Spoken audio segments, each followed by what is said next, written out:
Do hokey dokey.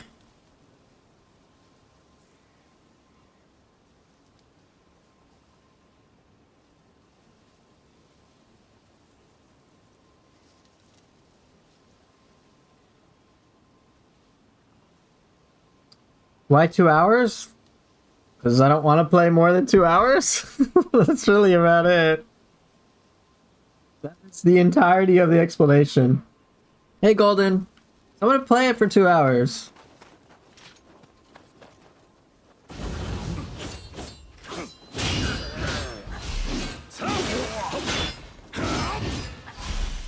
Oh my god.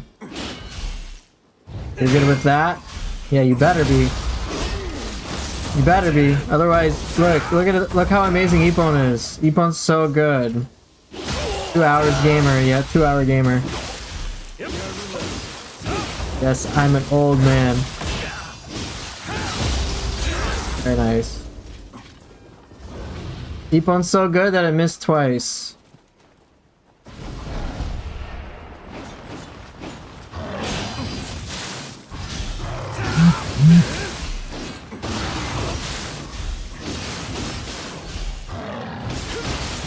I'm sure you've never heard of it either.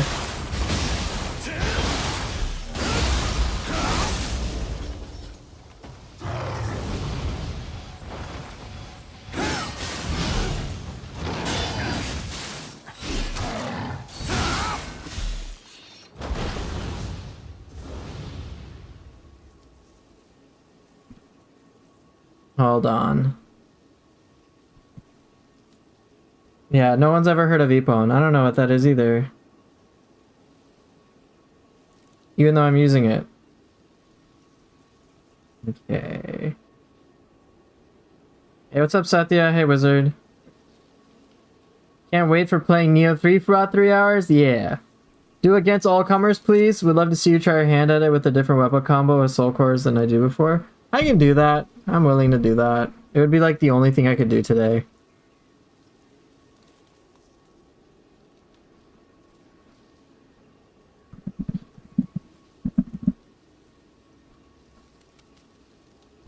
You think he's back? What do you... Are you serious? Let me... Like, in the Discord?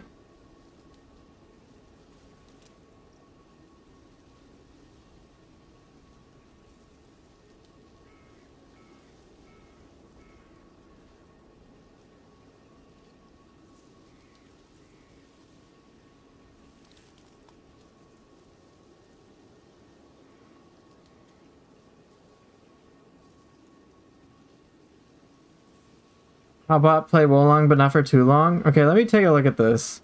There you go, Sean. What is making you conclude this?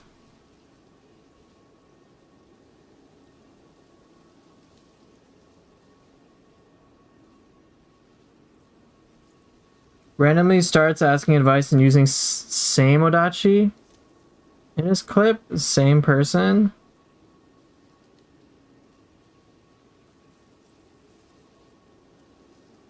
I mean, I just see one message. How do you know it's the same person?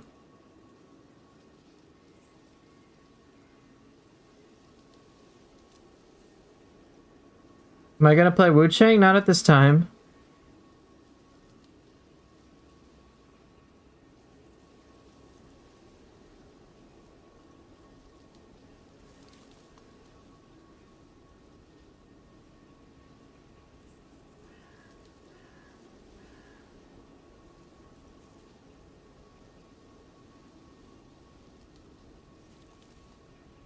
Well, I don't know who this is, but I'll... You don't, but it's sus because it's exactly like Laz? Okay, well, I'll keep an eye on it. Yeah, I'll just keep an eye out.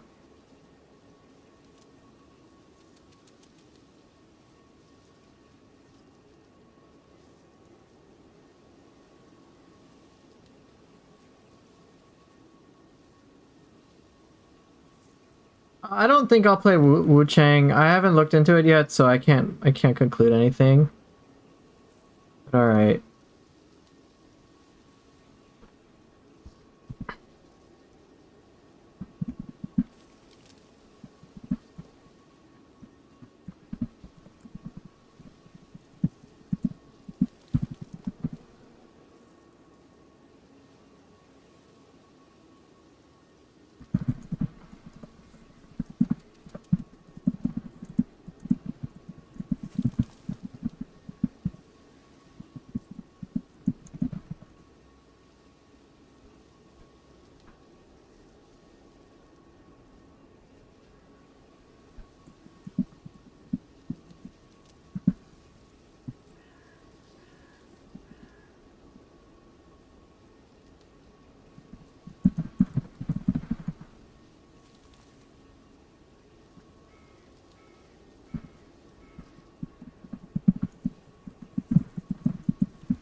Hold on, I'll be right there with you guys.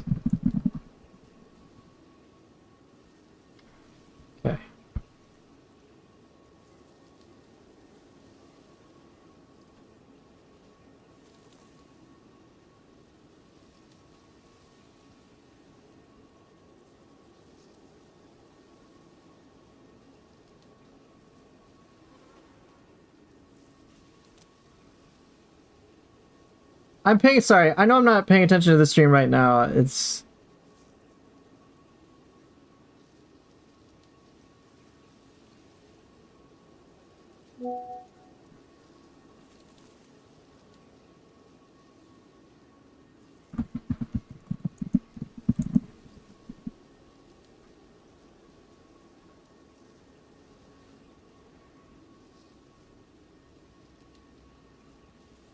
I just have to, like...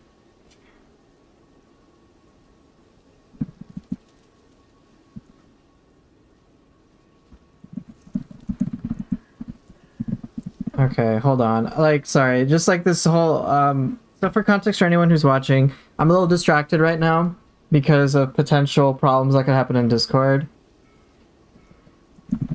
So I'm trying to basically, prevent another crazy thing happening that happened in my Discord server, which is like this guy entered and trolled and then just like made everyone's experience more sour.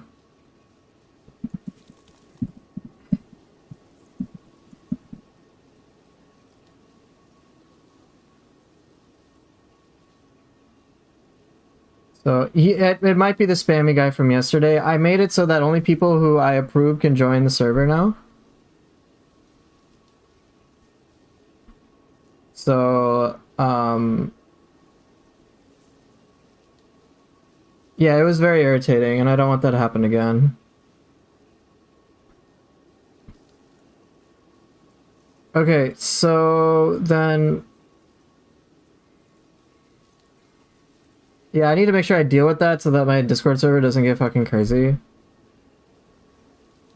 while I, like, am streaming, because otherwise I'm just gonna have to, like, multitask, and it's gonna be stressful.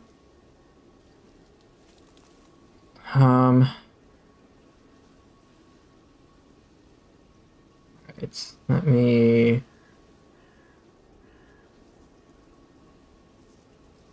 Hi, do you think it's better to run two weapons for more DPS in endgame? You can.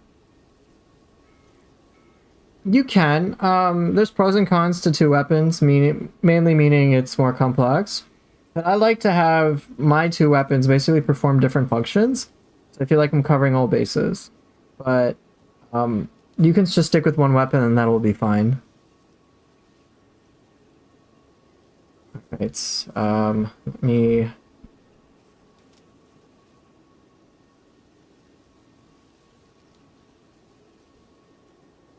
Oh boy. Let me deal with this Discord thing before it gets out of hand.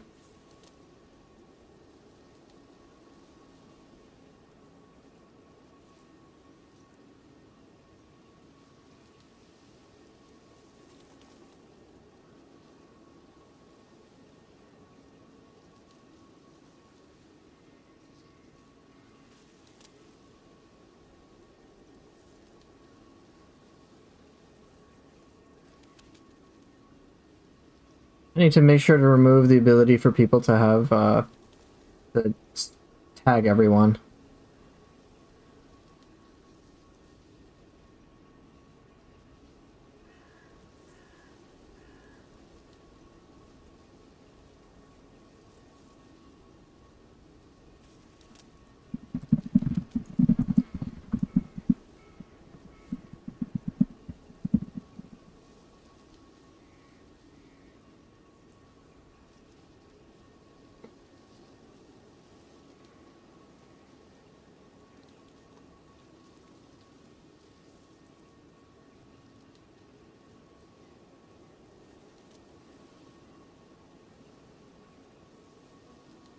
Okay, I'm changing the default permissions. Everyone can view. It's fine.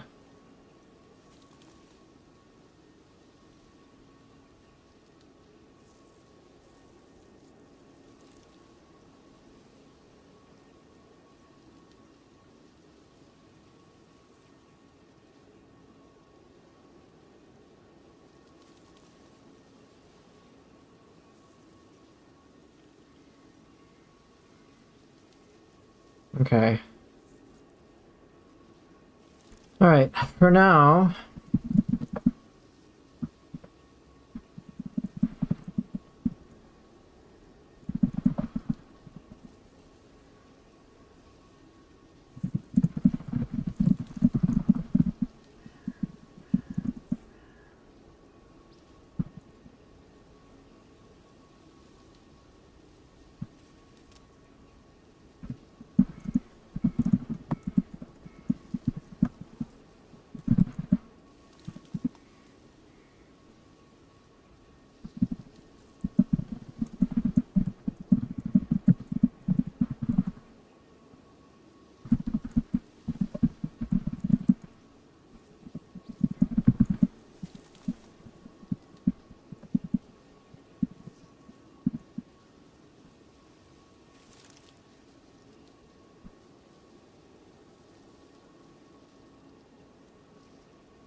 Okay, almost ready.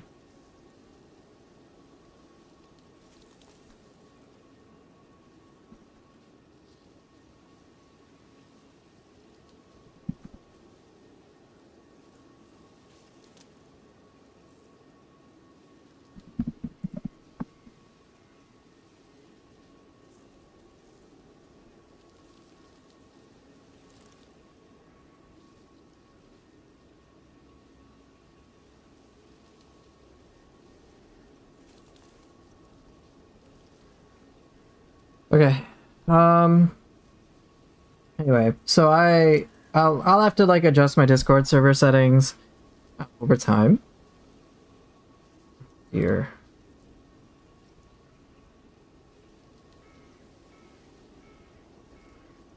I'll adjust my Discord server stuff over time. But yeah, I don't want it to. I don't want trolls and drama and stupid shit. And I'm gonna be merciless towards that. So Destino, you don't have to use two weapons. What you can use your second weapon for, if you just want it for the stats, is fine, or like for your grace. But by no means do you have to have it be like you have to use a second weapon. I like using a second weapon, but you can just build around one, and that's fine.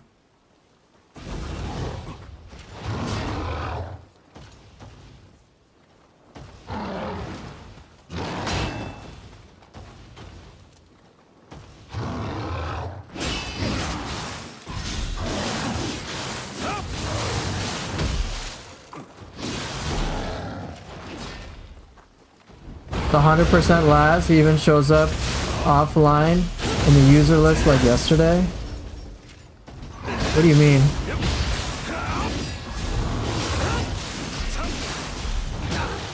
I was actually very close to booting him.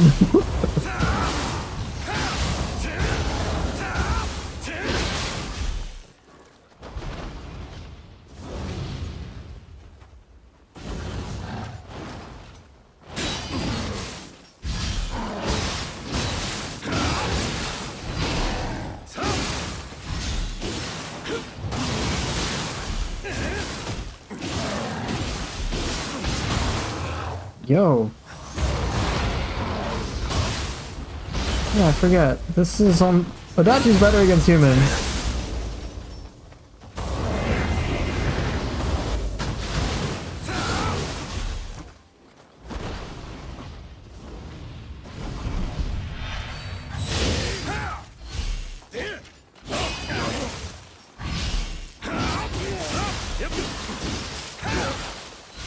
Damn it.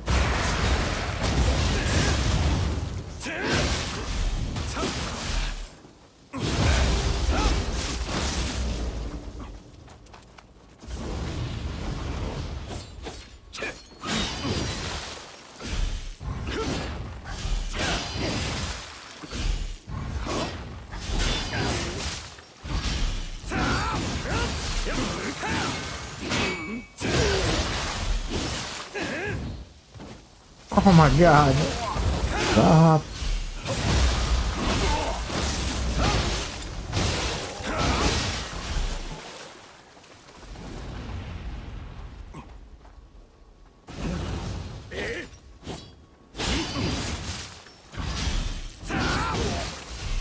Oh, I messed that up.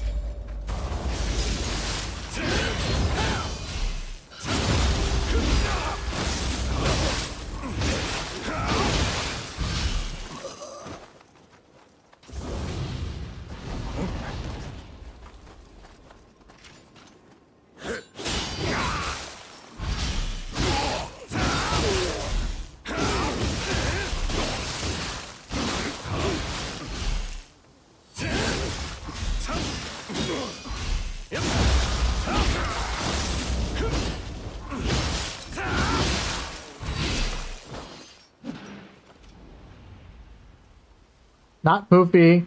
I think you should have mods. Imagine you're offline, then someone like Laz appears again and makes chaos in your Discord channel. Yeah, I'm gonna probably add some just people who want to be mods.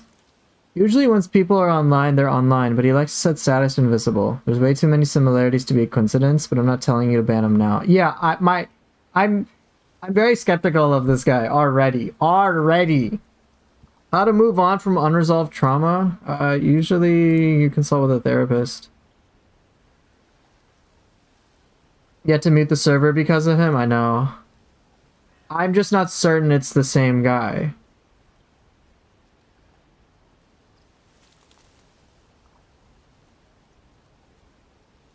The moment I am certain it's the same guy, and I was already... The moment I am 100% certain it's the same guy, auto kick. Yeah, how to move on from unresolved trauma? Yeah, you resolve it. That's it. Why are you asking me this question? Oh... I don't understand your questions sometimes. They kind of fucking nowhere. It's not like relevant to what we're talking about. This is a video gaming channel. I do that type of work, but like I get paid for it.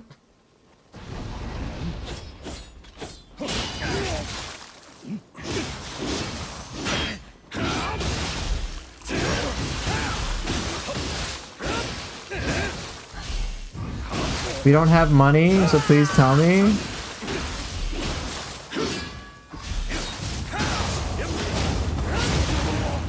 You can just go on the internet. There's Google. How do you move on from unresolved trauma? You just Google that.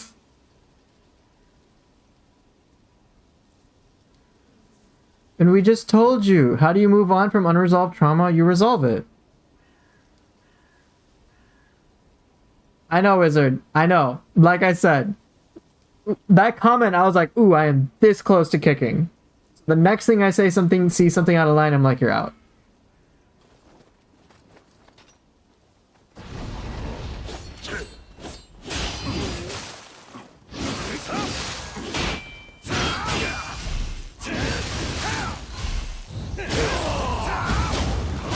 I wouldn't respond like that. That's true, I wouldn't. But it's literally like, I'm like, alright, you are on fucking thin ice. And then out. I don't care. I don't care. Any reason whatsoever. Get out.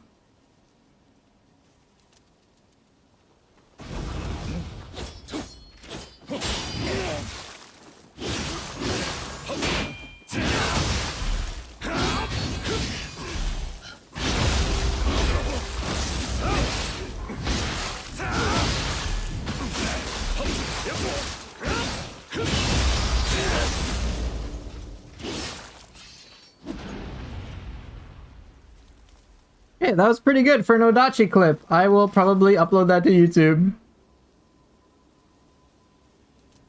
Still busy? Can I do the depths? Yeah, I'll do the depths. I'll do that right now.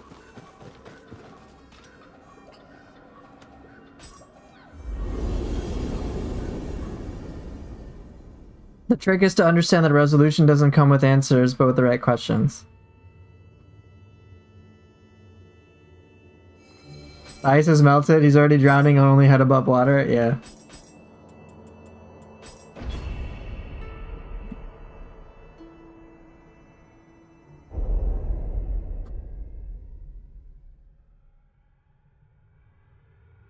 If you want spoilers from 1 through 5, I can let you know. Nah, let me find out.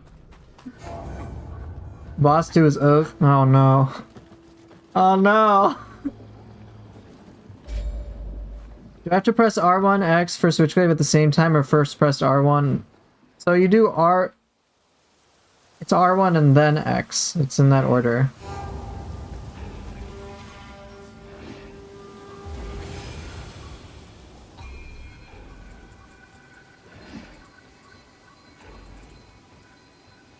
It's not X and R1. You don't have to press it at the same time. It's... I usually do R1 and then then X.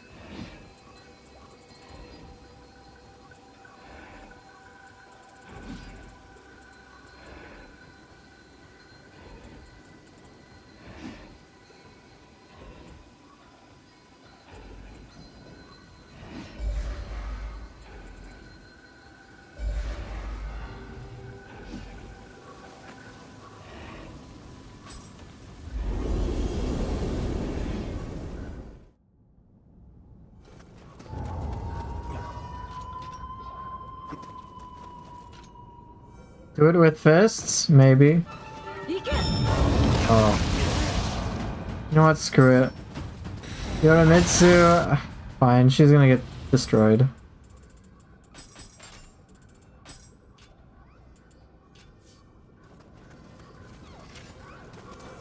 She's one boss. It looks cool, I'm not like the biggest fan of.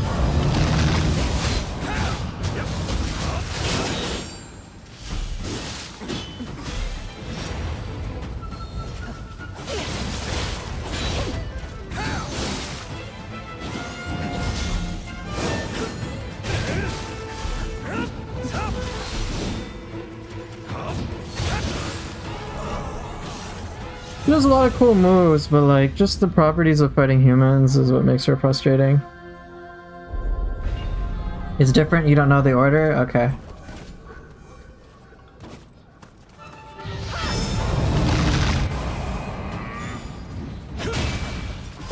She blocked it? Unreal.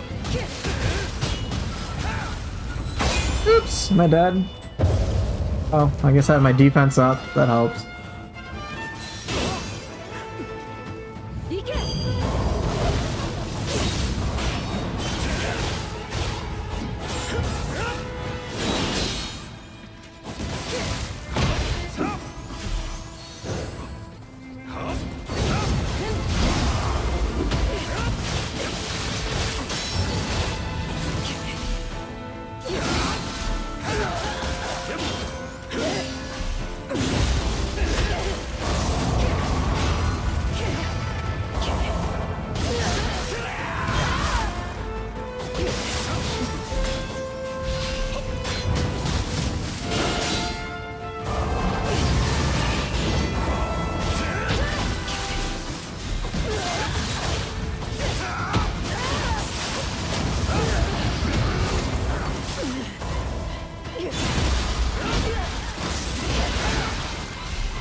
Stop.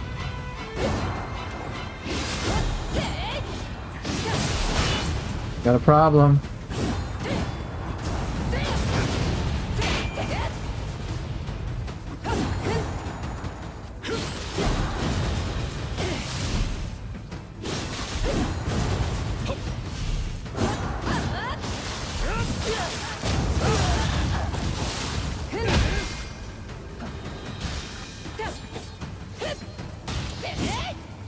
I just want you to get poisoned.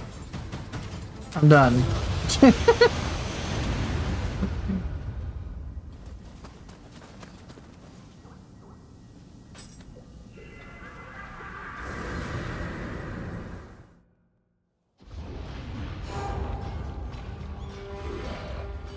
think y'all need more jokes than gawky stuff too. Thank you! We don't need gawky crap in here. Get out of here with that gawky bullshit.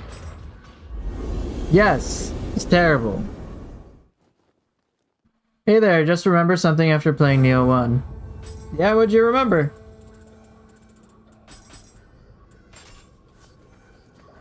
You still like the fight a lot? I think I just got irritated with her. Oh look, it's Kami Itachi, yay. You know what I'm gonna do? Bolting board parry him.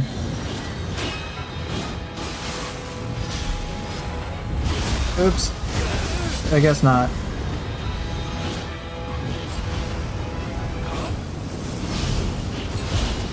See, you can parry him.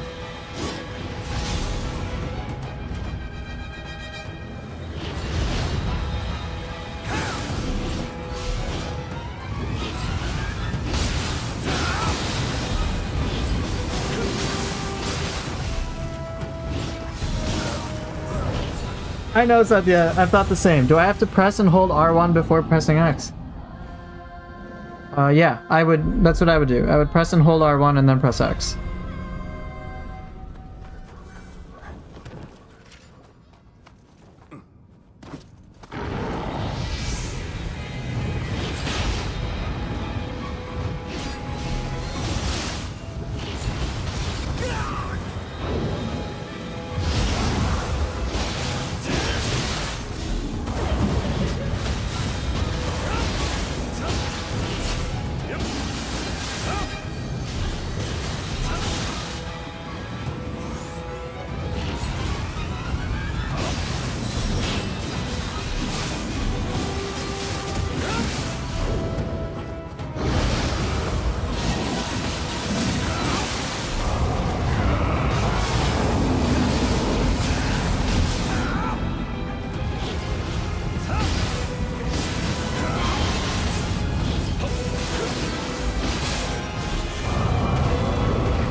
Shit.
How do you shoot that green ball?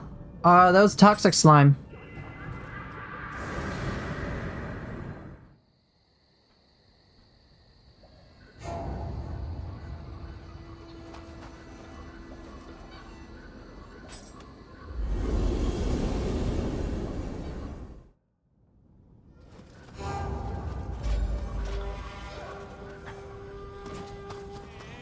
Shit. Oh!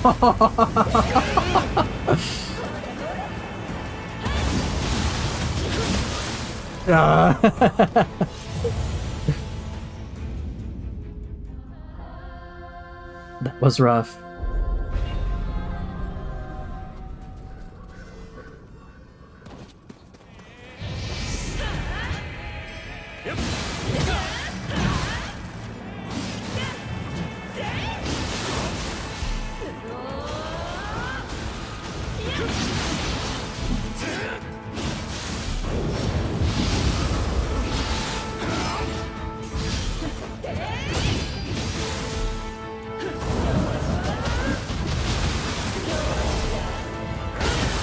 Damn it.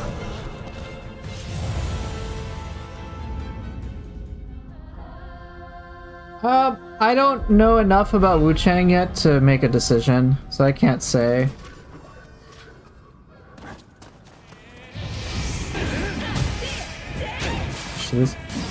He is one tough cookie.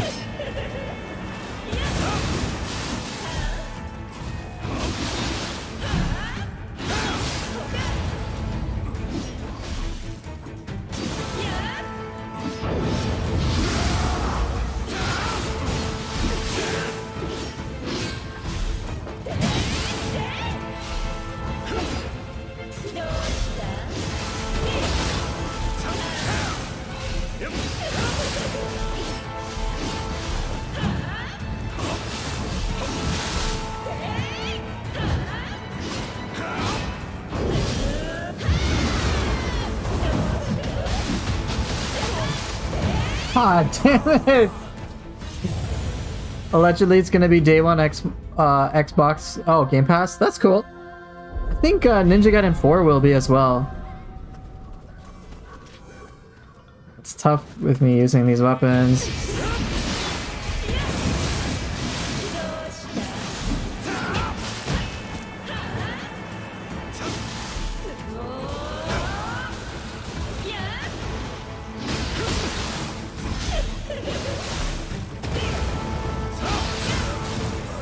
Did I use Cicada Shell? I didn't use Cicada Surge much in Razor's Edge, but I did like it a lot in Nioh 3.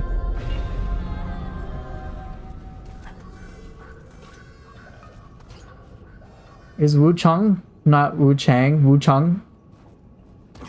Yeah, it's not. There's no Nioh on Xbox, sadly.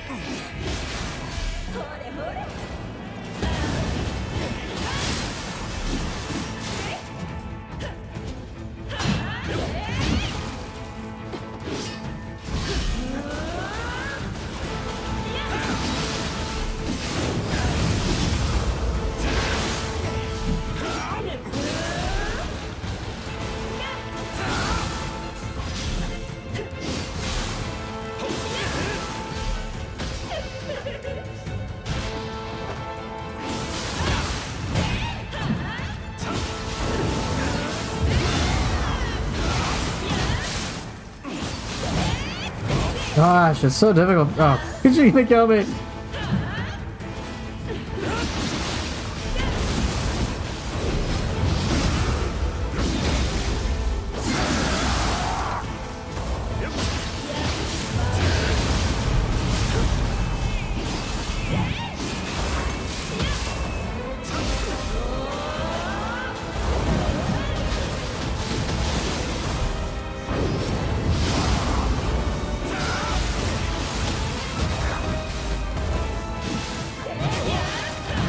Come on! I hate that!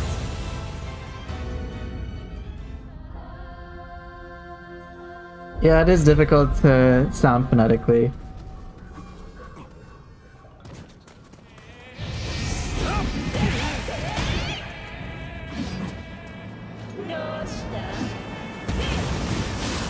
Besides, behind this channel, what games do I play? A lot of different things. Play games like Team Fortress 2.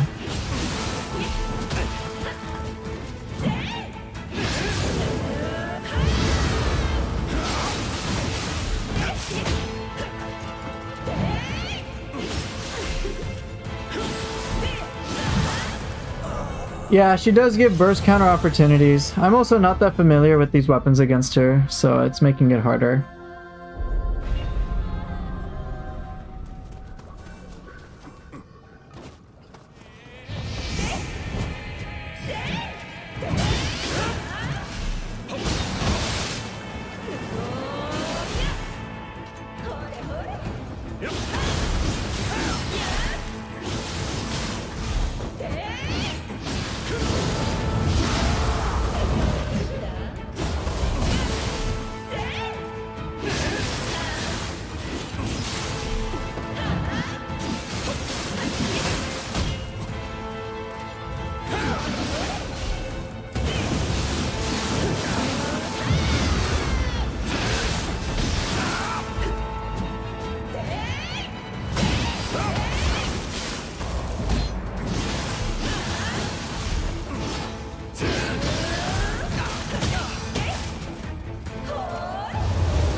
Oh, dang.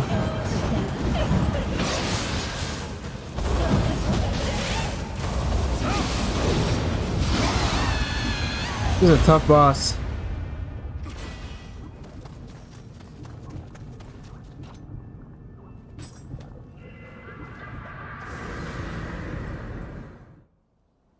No, I didn't play Spider-Man 2 or the Batman games. The only thing I have on PS5 is just the Nioh 3 Alpha demo. This guy looks like he knows how to play Nioh 2. Yeah, I think I do know how to play.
Yeah, I'm still learning, guys. Be nice.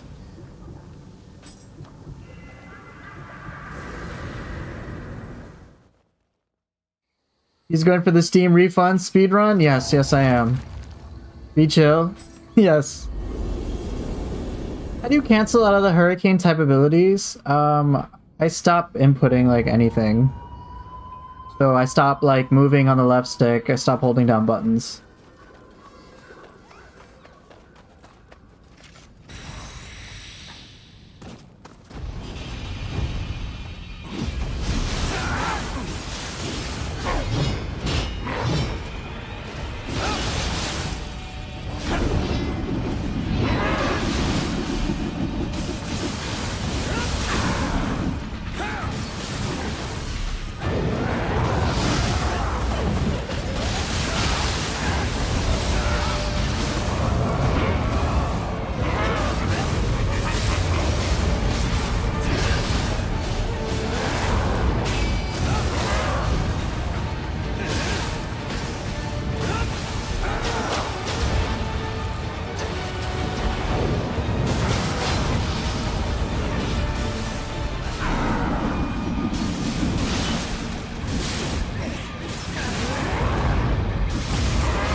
Cool. What if I tell you Timely Guard conflicts with switching weapons and ain't as fast after a flux ending on mid, especially for Kusa? If you were to you tell that to Kusarigama Enjoyer, and I will tell you, I don't know how much I care anymore. I do wish it was consistent, but yeah, not a thing. Is there a certain stat that increases yokai ability damage? Yes. It's called yokai ability damage.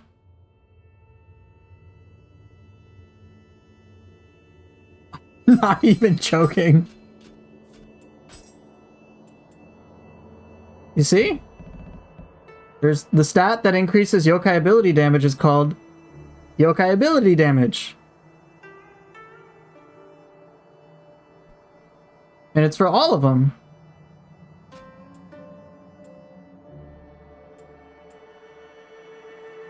I hope that answers your question.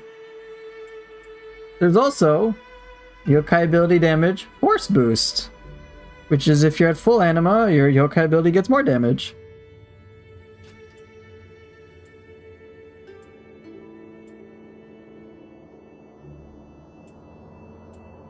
There's yokai ability damage brute, so anything in a brute form gets the yokai ability damage.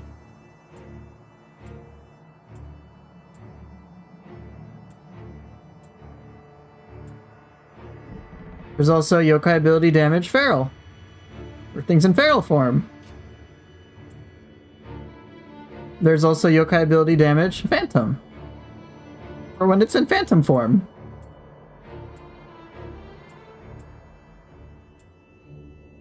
There's also yokai ability damage against purified enemies. Also against ailing enemies.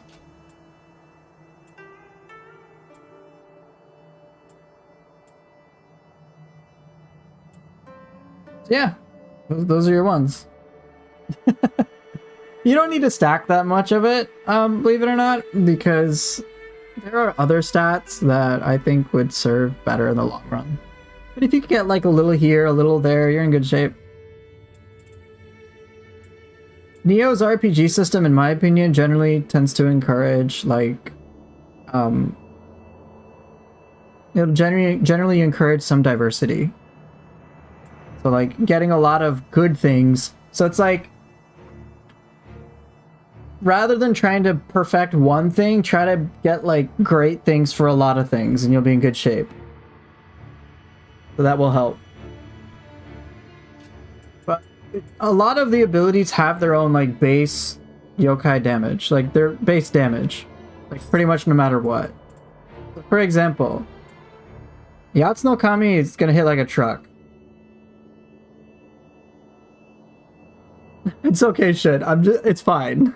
I'm just teasing. I hope you know that. Because sometimes, like, I experienced this in Rise of the Ronin, and I was like, oh my gosh, I don't know what this does. And then I look at it for like 3 seconds, and I'm like, oh yeah, that's what it does. It sounds so obvious in hindsight, but with Nioh, there's like 500 things to juggle, so I'm just teasing. I do the same thing. You're fine. There's just so much information in this game, it's hard to kind of sift through.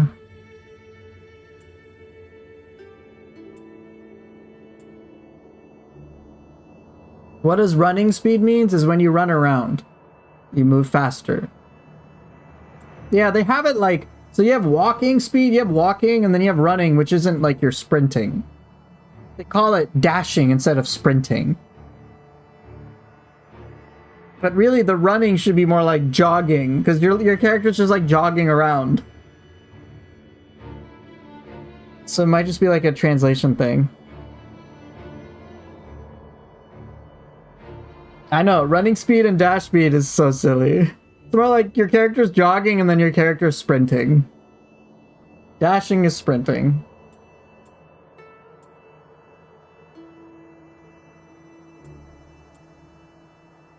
I will say, if you're building a character, here are some of the things I'd recommend for at least one of your soul cores. Boom. Life Drain Yokai ability hit. Super, super, super good. So most players, for example, really like Kasha, right?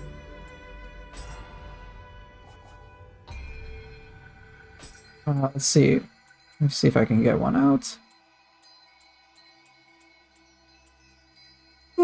So for example, players like Kasha because she does a lot of damage, and on top of that, you get an immense amount of life drain. So get life drain somehow, somewhere on one of your soul cores that you're using, and then it'll apply to the other soul cores that are on the same guardian spirit. Wasn't there something in Nioh 1 where running was always faster than dashing on builds with enough speed buffs? Yes. You just like casually just walk around and you were fine. It was so weird. But yeah, for soul cores, see if you can get some life drain yokai ability hit.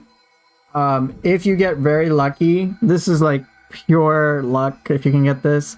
An anima charge bonus based on your gauge can really help. It adds like I think like a 10 to 15% gauge increase. So that's always really nice. I personally would recommend you get 1 yokai ability key pulse per guardian spirit. Super good. I think those are great. Like life drain, yokai ability hit, and yokai ability key pulse are already fantastic. And then what I would encourage outside of that is to get some anima bonuses that suit your playstyle. So for example, let's see if I can point out a good one. For example, if you're running, say, a corrupted build, anima bonus against a corrupted enemy really helps. And so I happen to get it on this Nightmare Bringer, which just makes it even more awesome. So if I were to use this soul core, I do extra damage to corrupted enemies, which is great. And I get more anima back, so I can like spam stuff, which is really good. So there are anima bonuses like corrupted enemies. I really like that one. Or if you have any specific stat, go for it.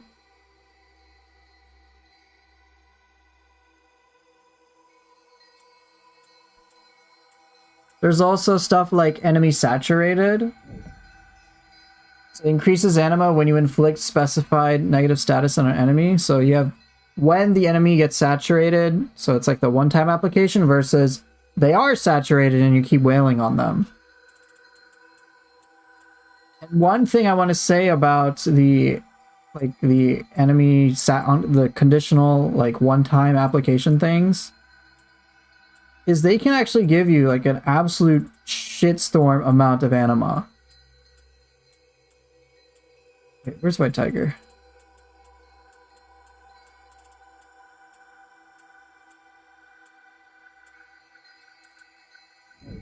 So I noticed like if it's like on regular hits or regular spots, maybe like 1 anima, it doesn't seem that impressive. But I remember once I applied Purity when I was hitting like a critical hit spot, and like I got like 8 anima back. I was like, what the fuck? That's crazy. So these ones have like you kind of have to manage getting the application. It's a little tedious for me, so I don't like it. I generally just prefer the ones where it's like, oh, the enemy is inflicted with this status ailment. Okay, it's my main element, so I'll just keep wailing on them. 6 years later, still can't understand why Phantom Spirits give anima on ranged hit. I love Phantom Spirits, but kind of hated the stat since day one. It's a little strange. So many things in this game are just like not explained.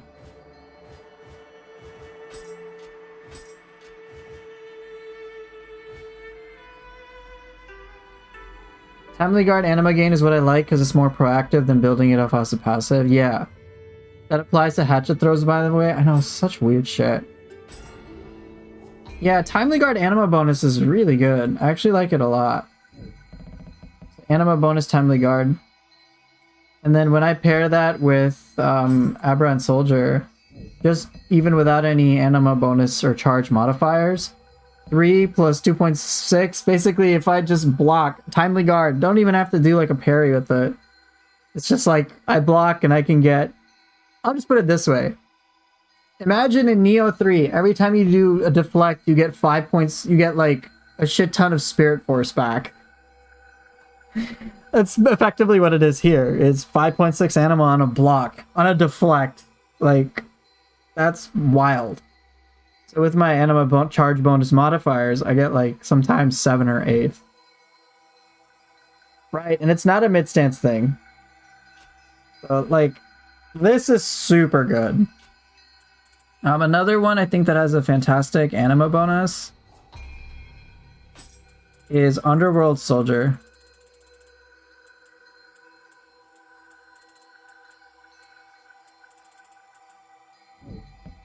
.3 anima bonus on grapple. That's like really good.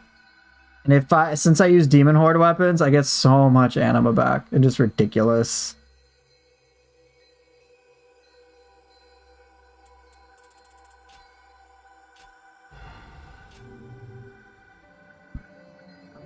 Okay.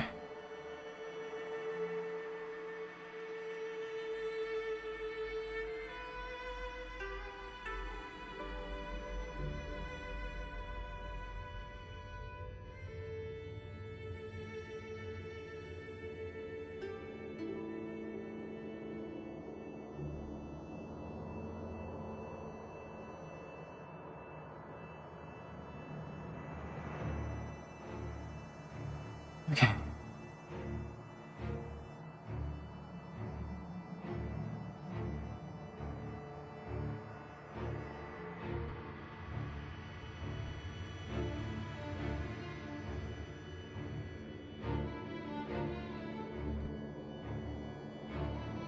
Let me get back in the dojo real quick.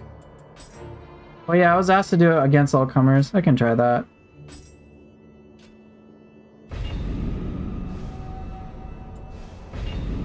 How much anima would anima bonus grapple get with the grapples Yoshitatsu drops? I think I've seen some people basically fill up their anima bar, get like 14 or 15 when they've like built for it. It's just like silly. It's like up 0 to full. Like what? That's wild.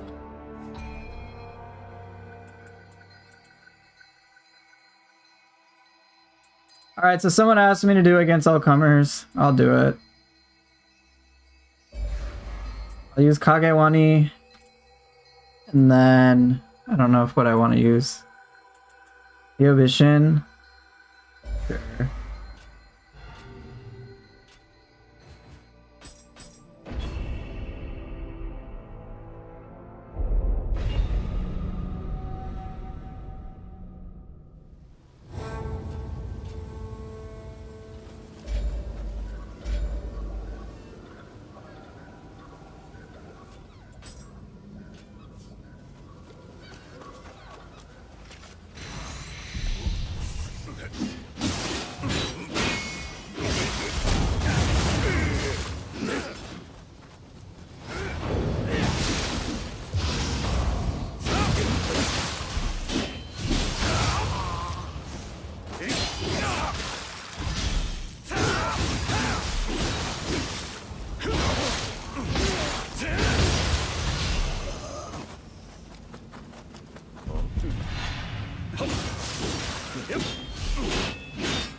I'm using Hyobishin, not Shirohami. Oops.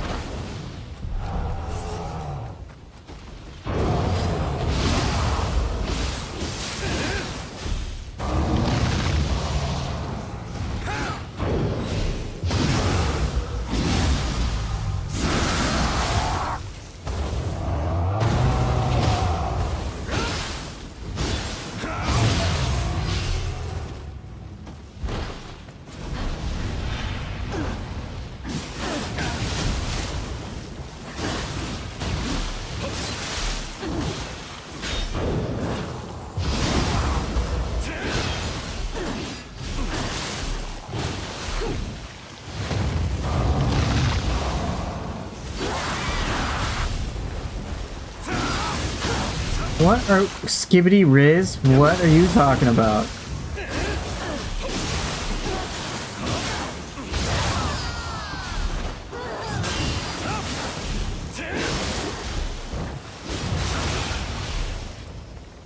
Yeah, I would say get the skill expansion mod to train for Nioh 3.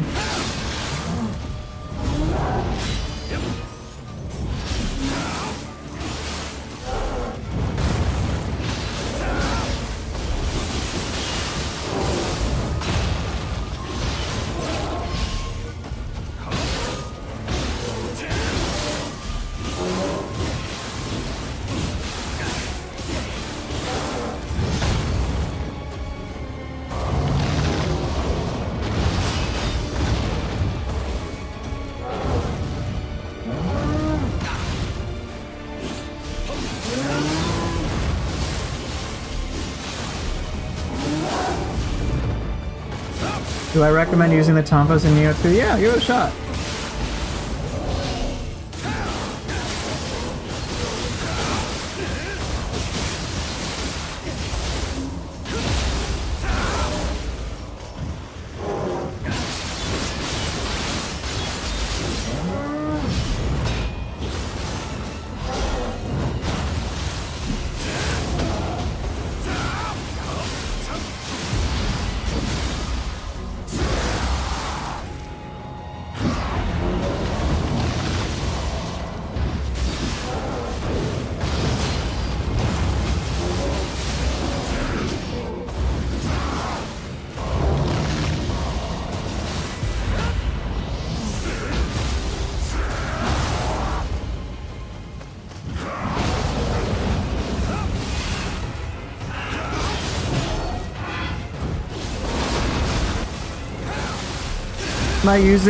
Am I deliberately using the Phantom Cutter for that purpose? No.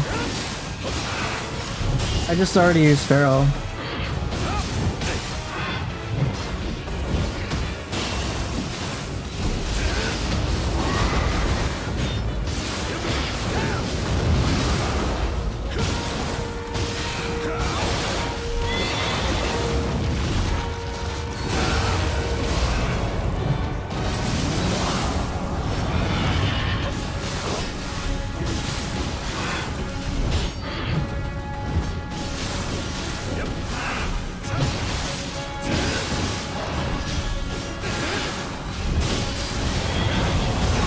Oh, really?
Close enough.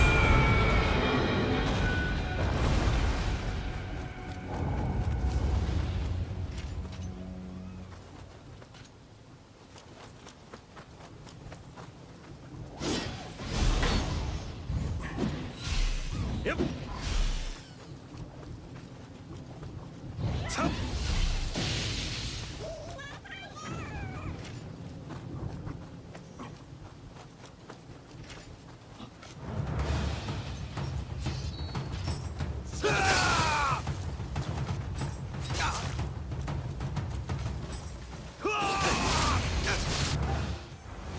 You think we should have a Fortnite's crafting system in Nioh 3?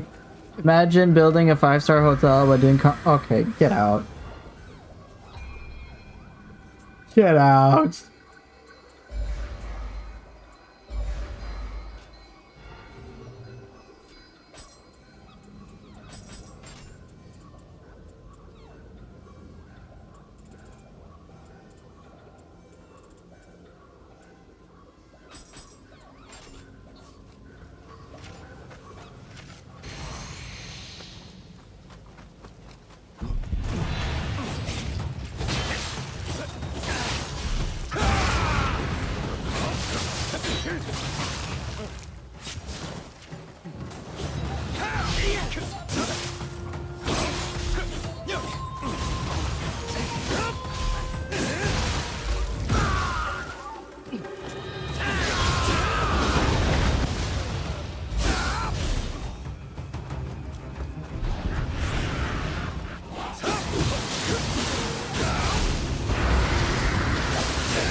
The stream glitching for anyone else? Let me know, please.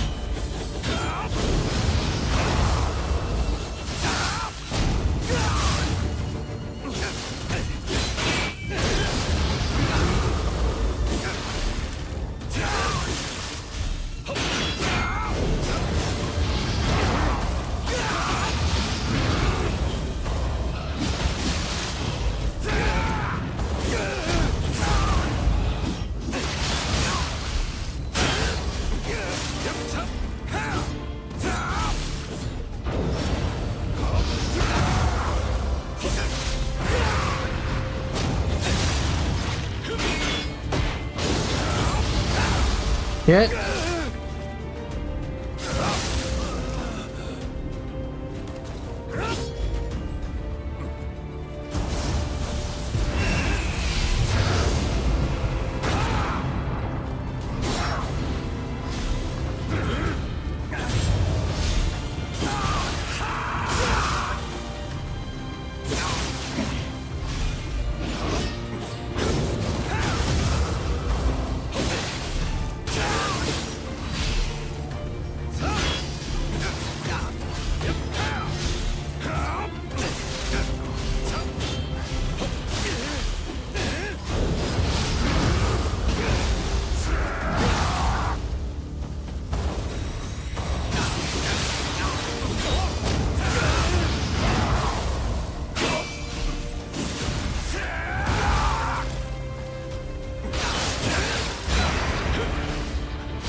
Good.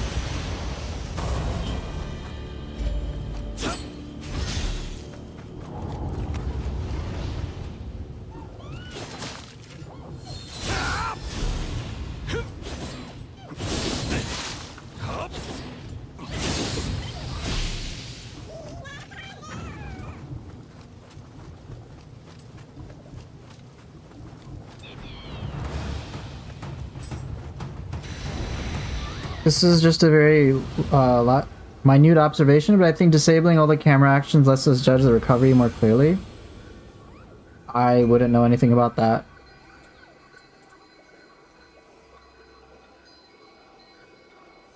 You want me to do the next one with the Benkei? Yeah, I'll do it with Benkei.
Damn!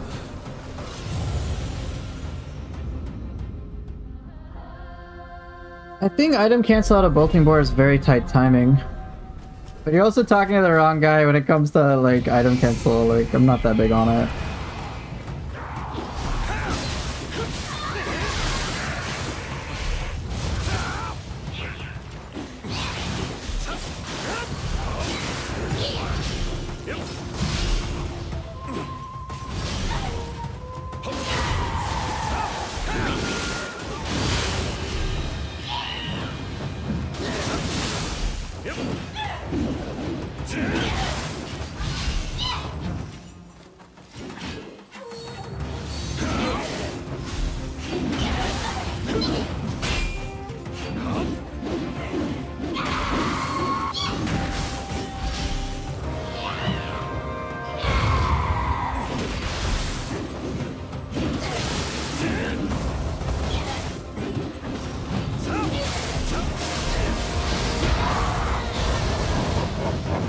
Oh, come on. Hit her, please.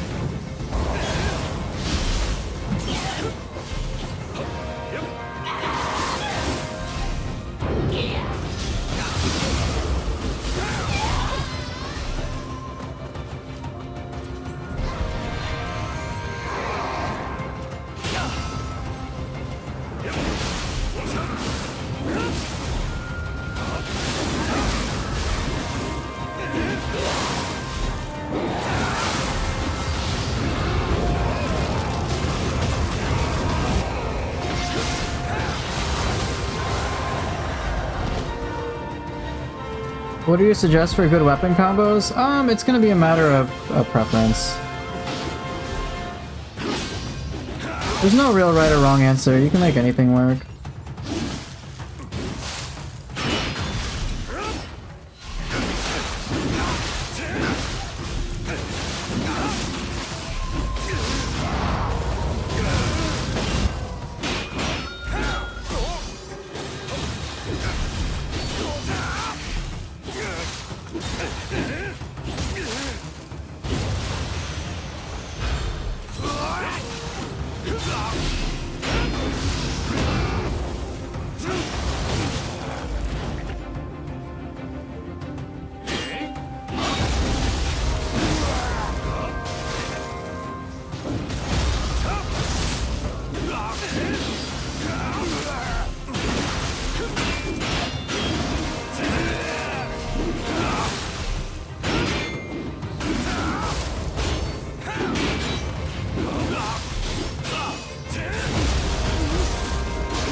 Not bad.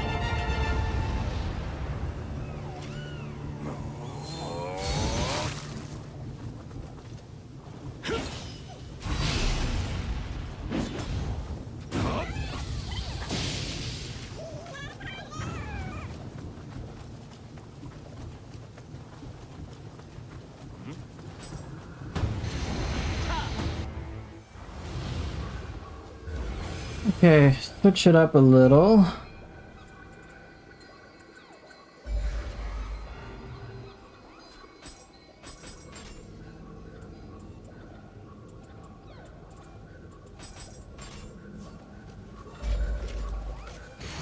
Golden Seed, I hope that was to your satisfaction.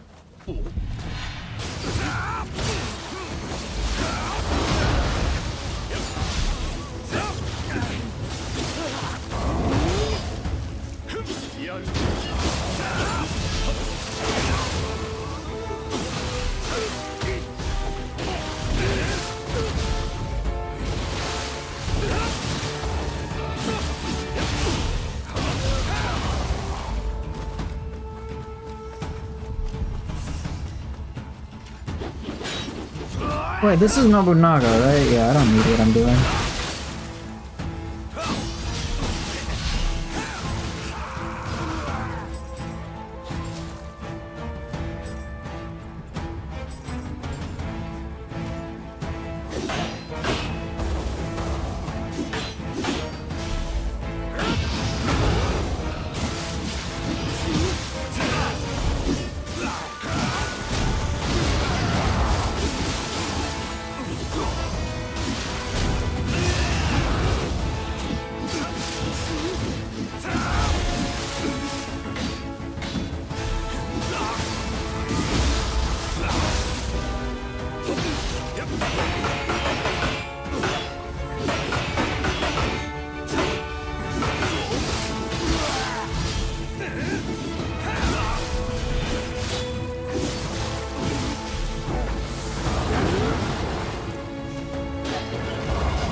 Not bad. Not bad at all.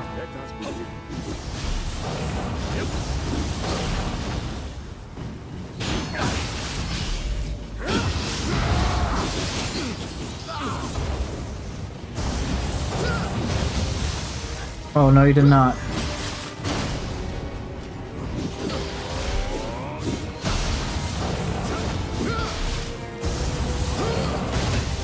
Stop it.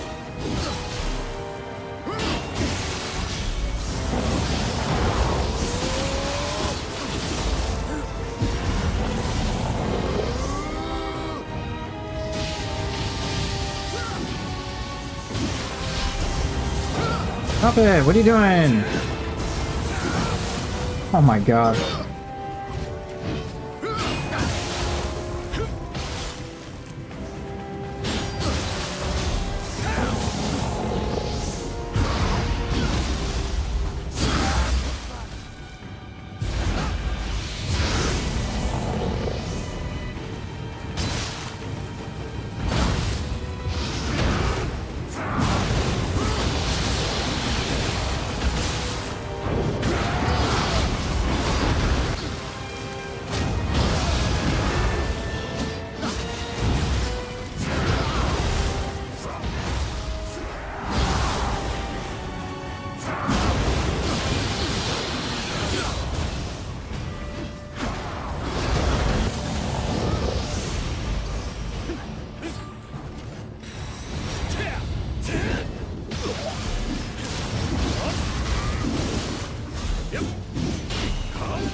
Stop trying to grab me!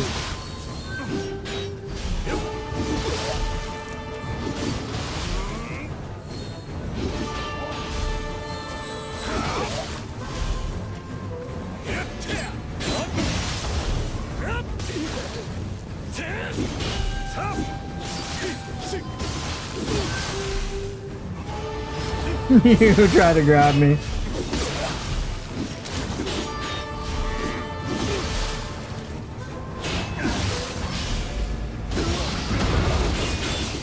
Will I be playing that game? I don't think so.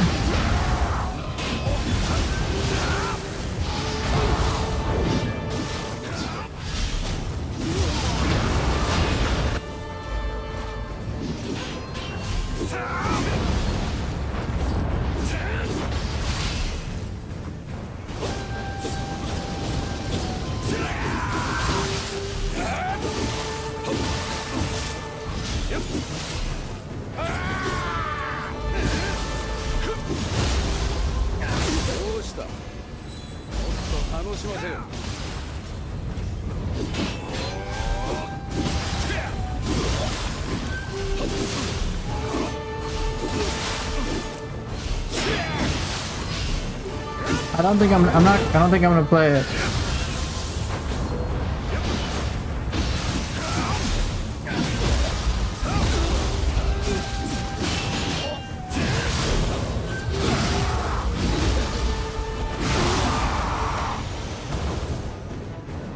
Ah, very nice. Alright, done.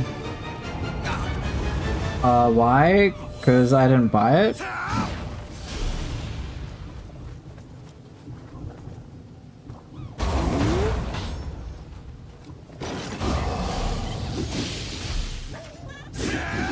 Yeah, I know it's new, but it didn't appeal to me. What's my favorite boss? It might be Shuten Doji. I'm still disappointed they took the Peacock elemental activation.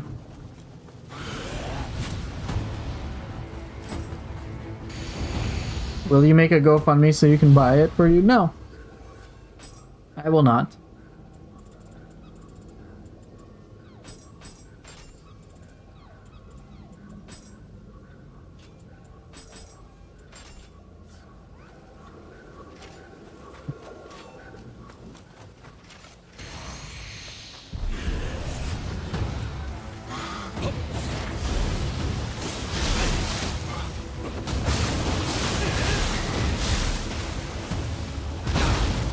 This one.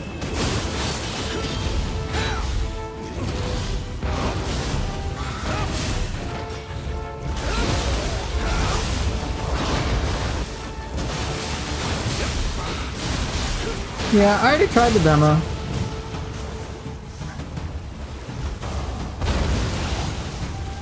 The demo is closed, so I can't access it anymore.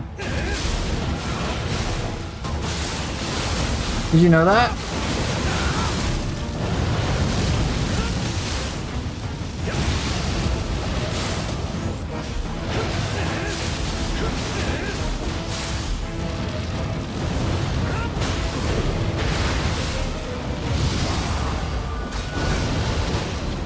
Yeah, Nioh 3 is a sequel. You're right. But do you know I can't access the... Did you get to play it?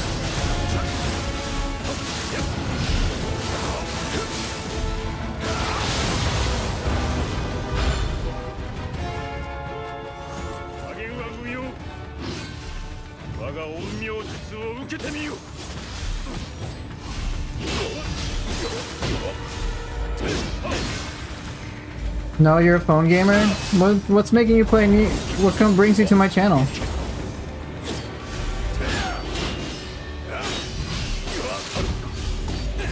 So, what interests you about my channel? Do you like PUBG?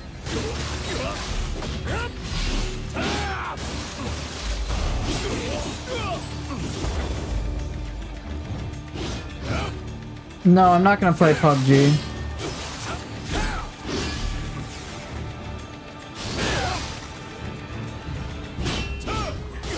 Should try Gakio too? No.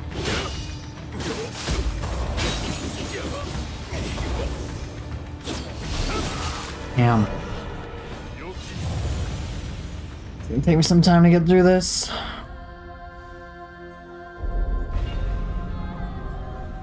Yeah, I got stabbed in the eye.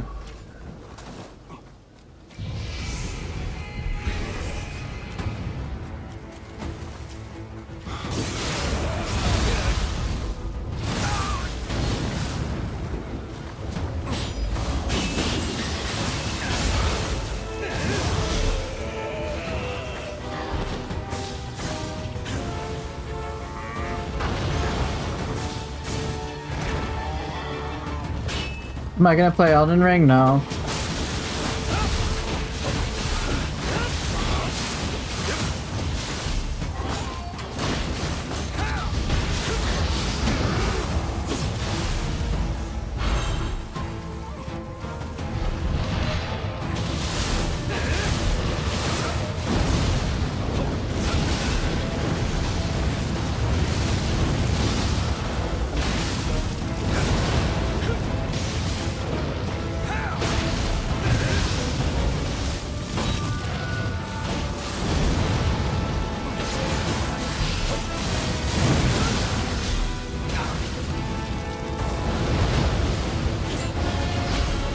Am I gonna play Nioh 3 when it comes out? Yeah, absolutely.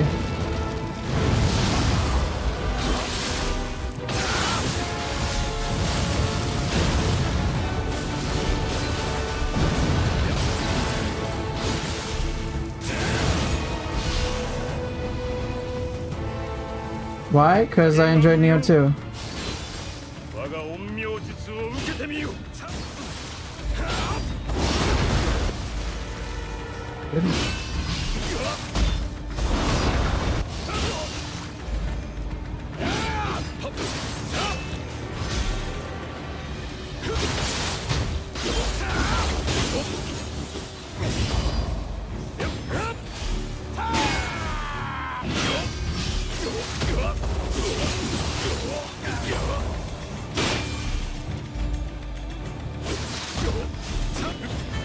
Am I gonna play the DLCs for Nioh 3 when they release? Yeah.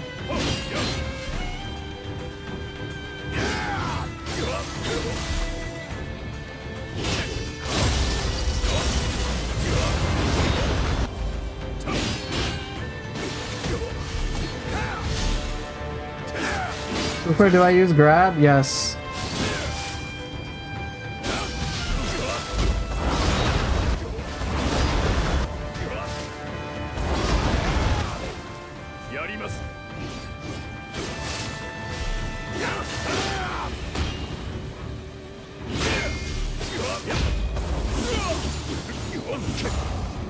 Because I want to. Why are you asking?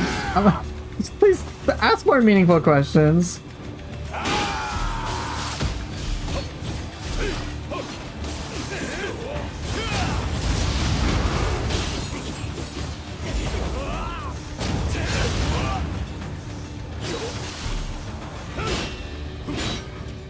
Oh shit, I'm ready at phase 2. Oh, bro.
It's possible he knows what the Yokai Hakuri is.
Tate, Tiger Sprint.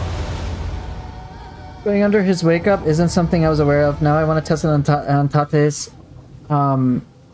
scythe and Shibata's deadly spiral. Really? That works? That's awesome.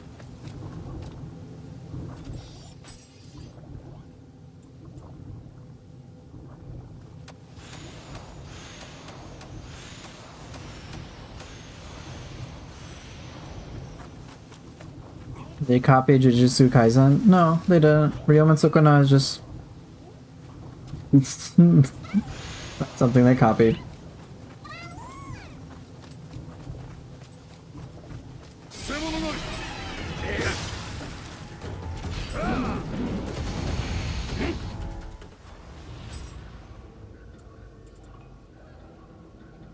You literally just did it 2 seconds ago. I didn't know until just now. Oh. Because I got my joy. The thing is, I do lots of things just like automatically and accidentally do some cool shit. That wasn't intentional. I don't intend half of this shit. I'm like, oh, and I like watch a replay and I'm like, whoa. Is Jojo and Hanami in this game? No, but wait, they are? I didn't know that. I thought they weren't.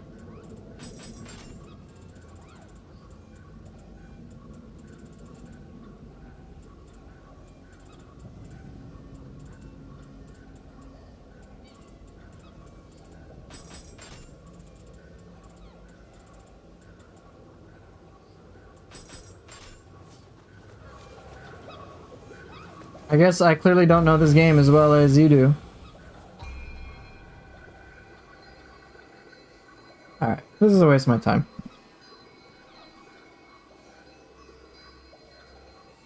Alright, you're not adding anything meaningful. I don't want to deal with this. I don't want to deal with it. I just don't want to deal with it anymore, bro. I'm just... whatever.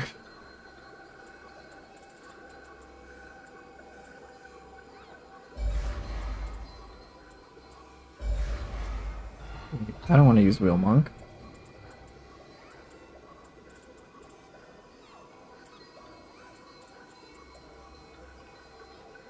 Oh, like... just based on initial tone, I was just like, it was the same shit. I don't want to deal with it, dude.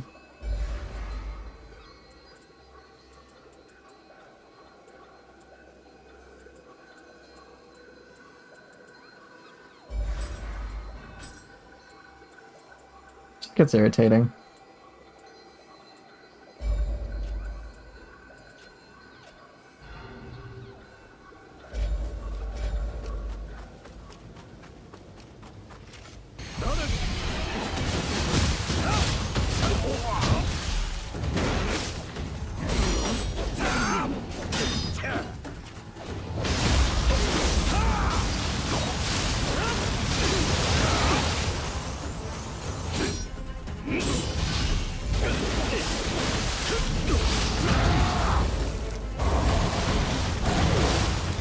What do I think is the best katana combat style in Ronin? I don't think there is like a best one.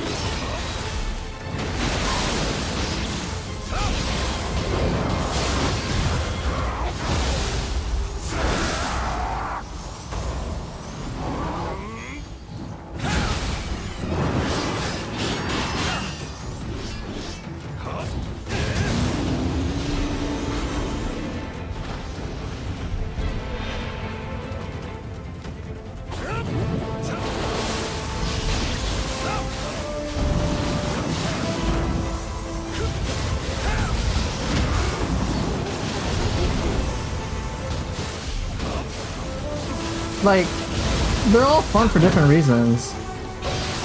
Akme Ryu is a lot of fun, yeah.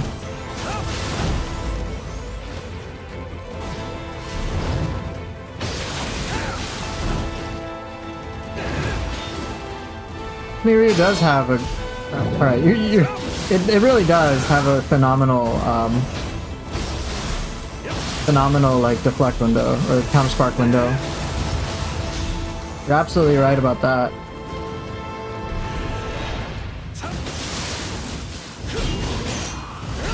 Nioh Ryu, yeah, that was fun.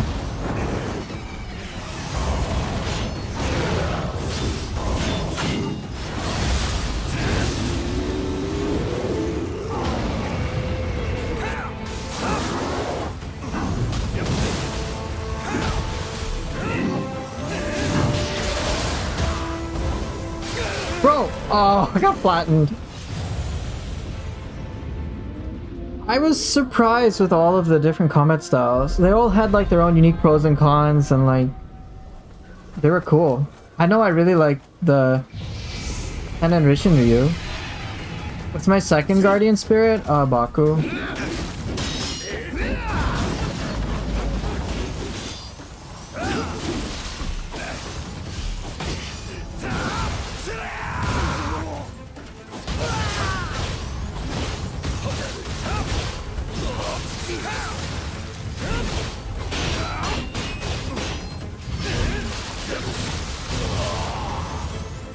Gaki Ryu? No. There's... Stop.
God damn it.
Shit.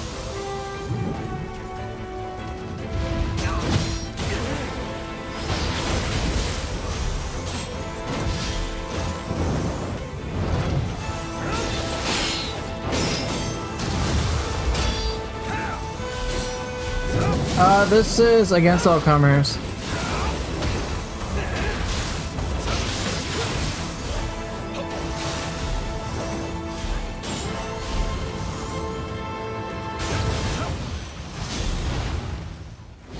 New Peppo is such a funny name. Yeah, it is.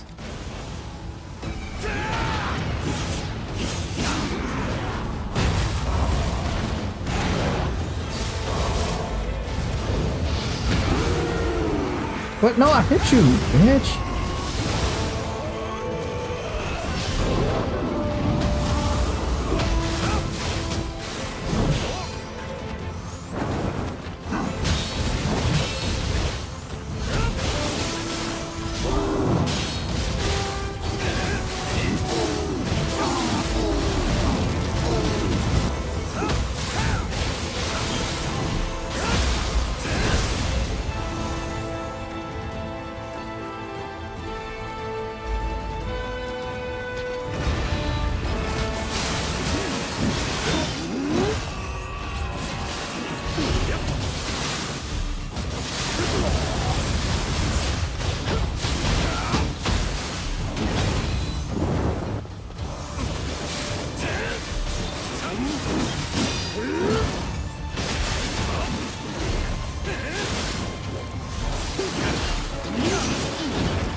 For real.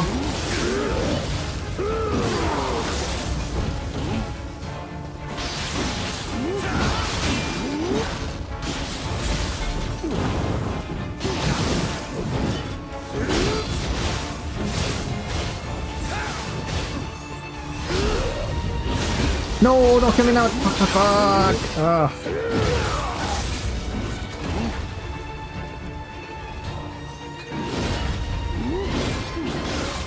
Fuck. Discharge is a yokai grab, then I come up with that stuff on the fly. Yeah.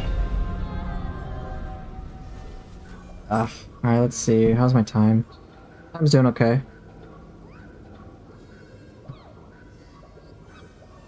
I do want to end soon though.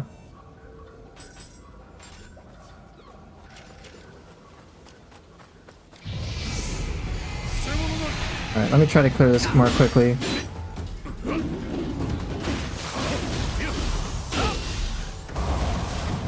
God damn it!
God damn it, I forgot.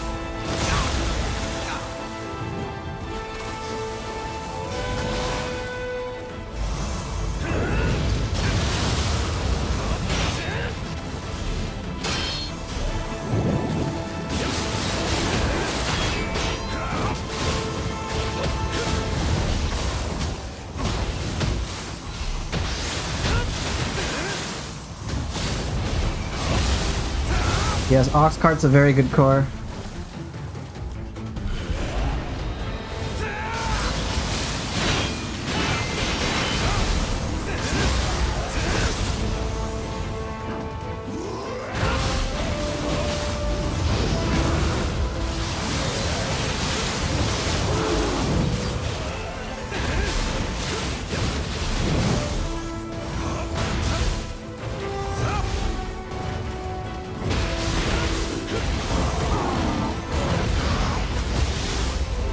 Will I stream Wu Chang? Unlikely at this time.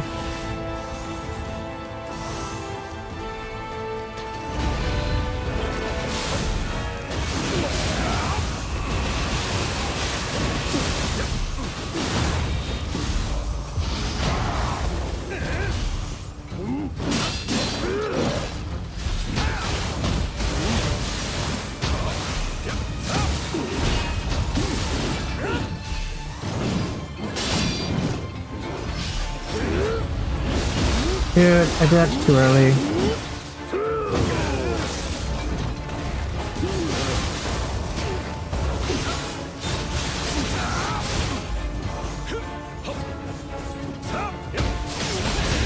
Oh my god, missed whipped it the entire time?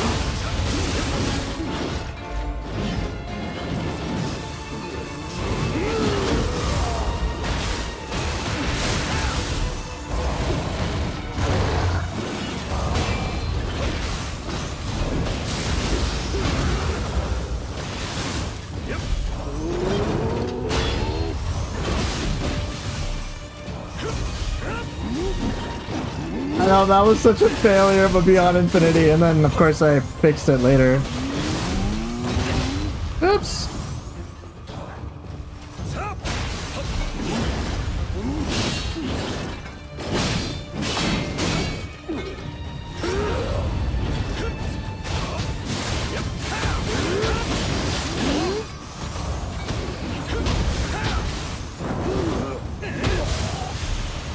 Yeah, that was a sad. That was not Beyond Infinity. That was beneath Infinity.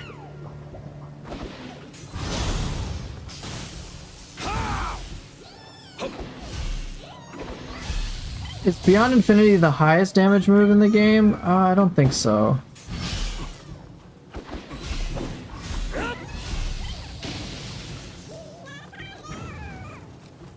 Worse than Infinity? It was partially. It was beyond. It was finite. How about that?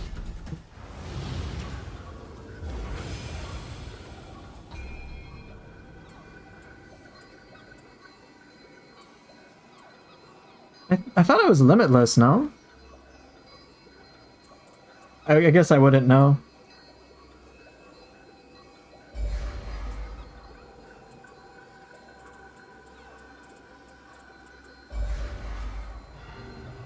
Yeah, it wasn't even Beyond Infinity, it was just finite. Yeah, pretty much.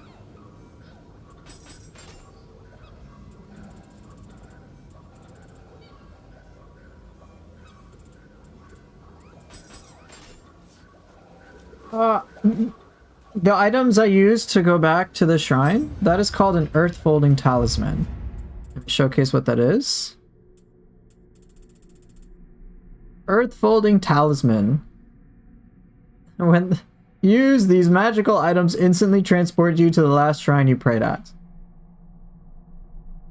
I don't know about Beyond Infinity. I'd have to, like, I haven't crunched numbers. I can't say. My thoughts on Diablo 4? Don't really have many. I guess it's alright.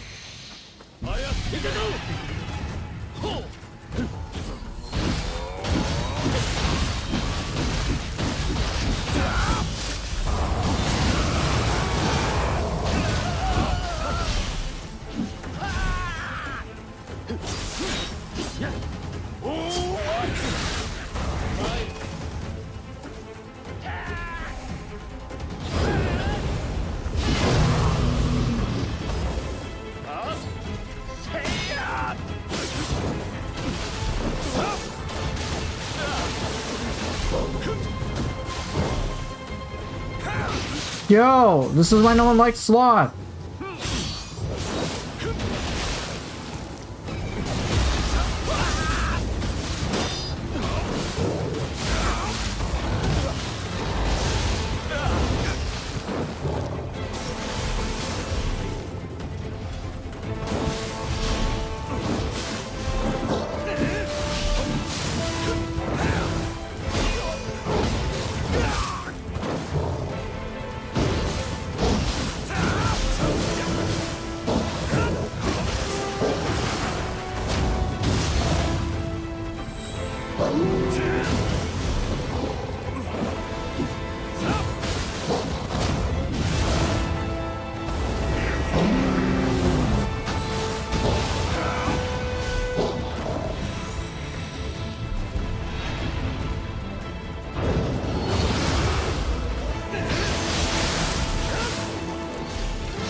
Okay.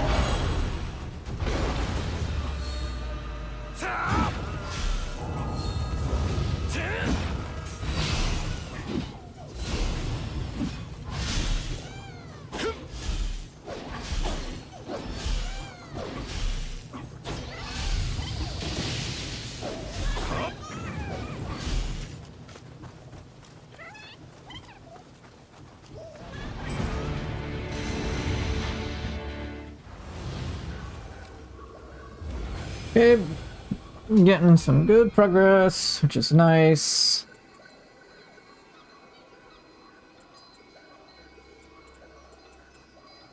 Oh, what do I want to use here?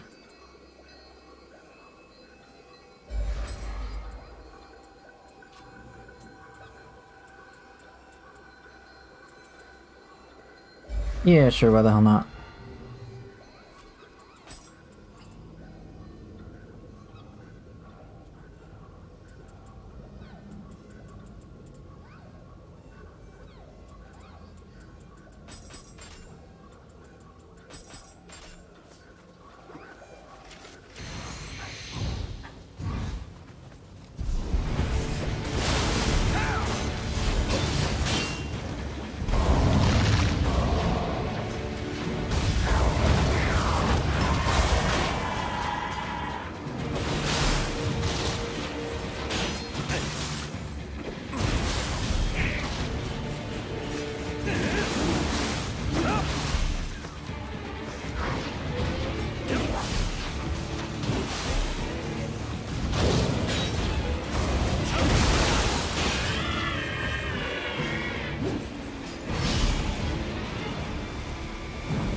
You want Blood Edge Itsumade? Yeah, that'll be a little crazy. Speaking of which...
Yes, they refuse to give him the boss health bar.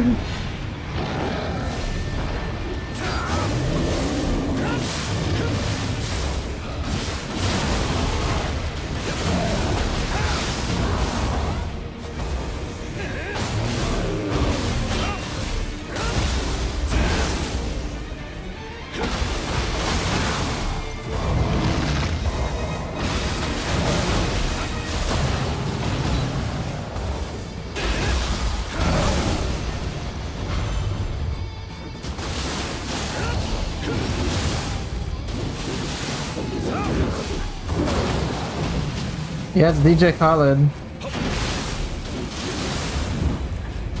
Yeah, totally dripped out.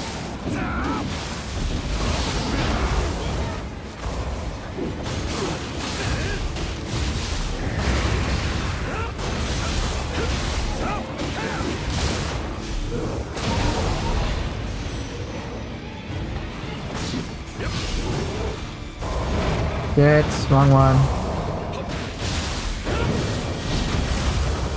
There we go, a little better.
Gotcha.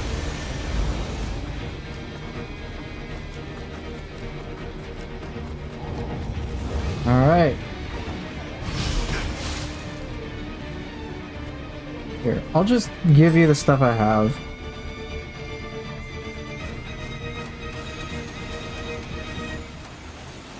Make yourselves happy, everyone. Go, get all the loot.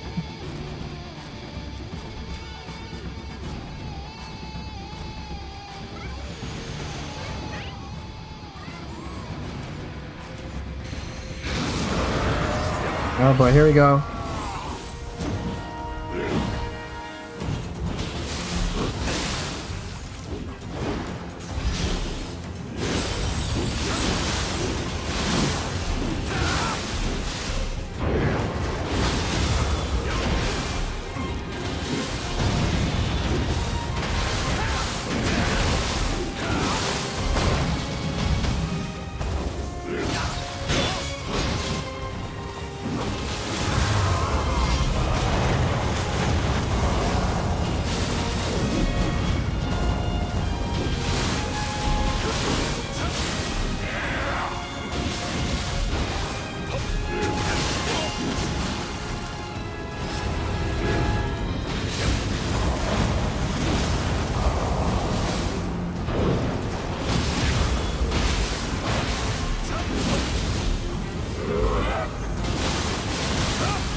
Oh, hey, Matthew.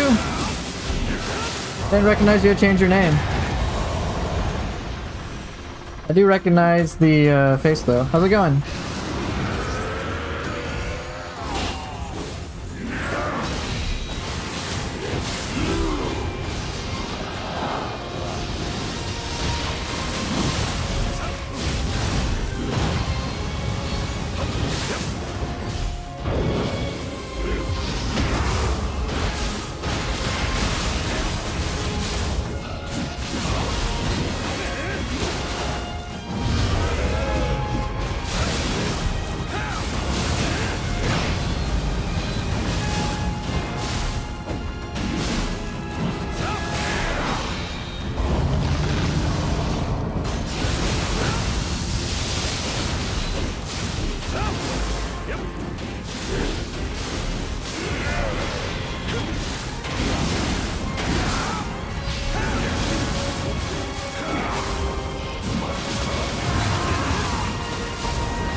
Oh, seriously?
Hanging in there? Fair enough.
I'll get to your thing in a little bit.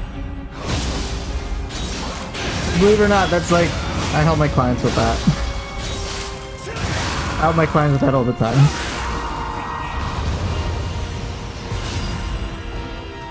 Alright, I got William, I don't want to fight him, so I'm just gonna bust it out.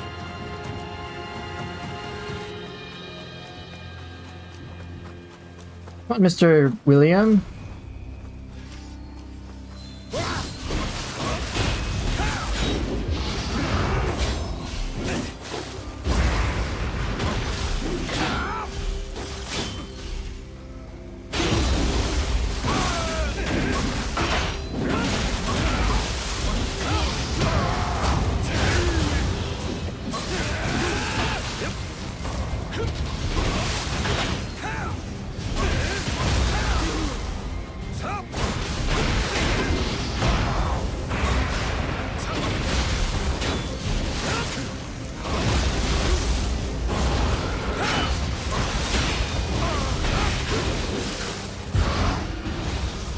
Oh, I'm definitely gonna beat you with parlor tricks. Get out of here.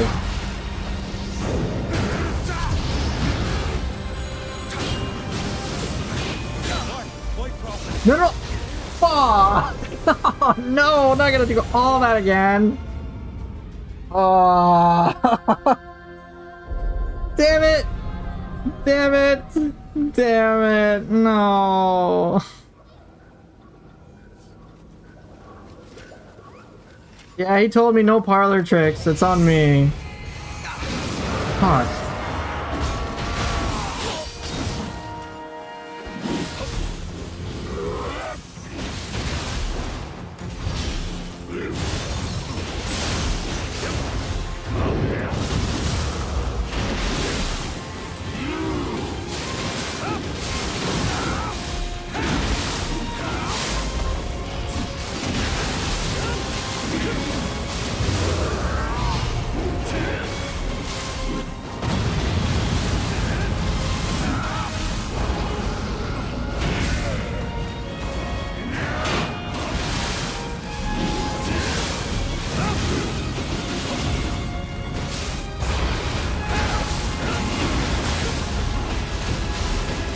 Yes, I've just beat all 3 in a row.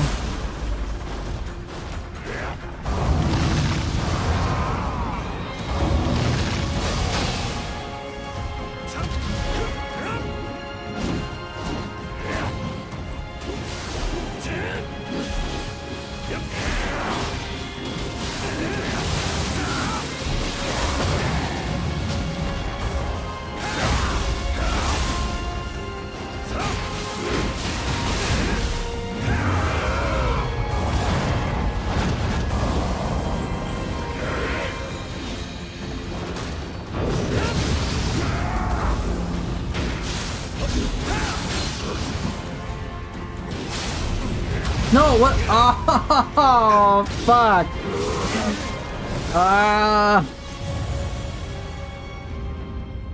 God damn it. I'm just being very reckless. Son of a bitch.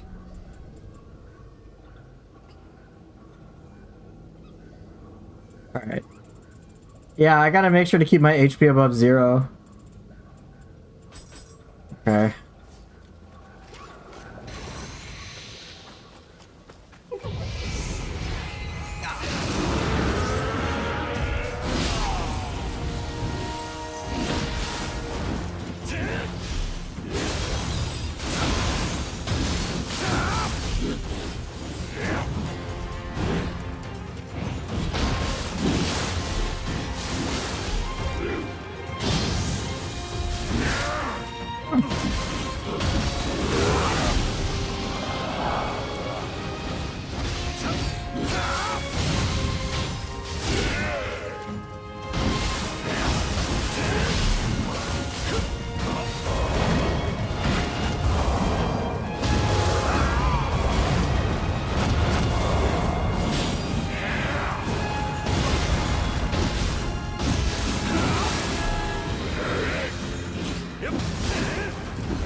God damn it.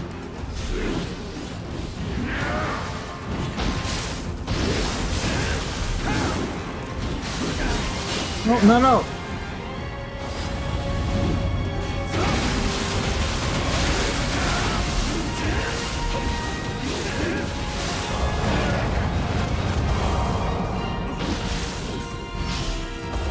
No, what? Stop! Buttons! Buttons, what are you doing?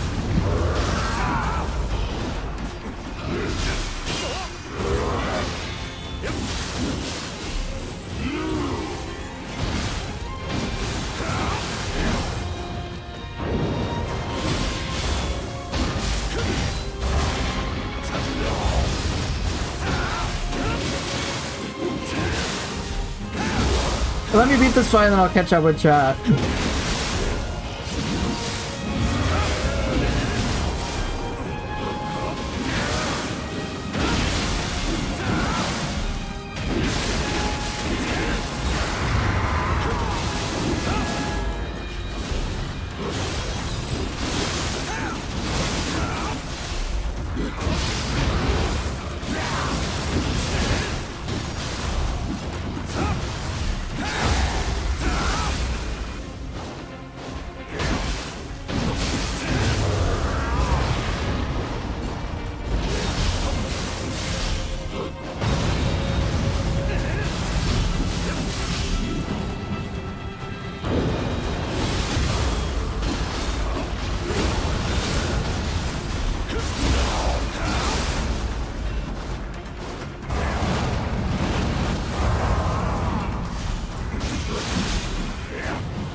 Yeah, I just want to beat this and be done.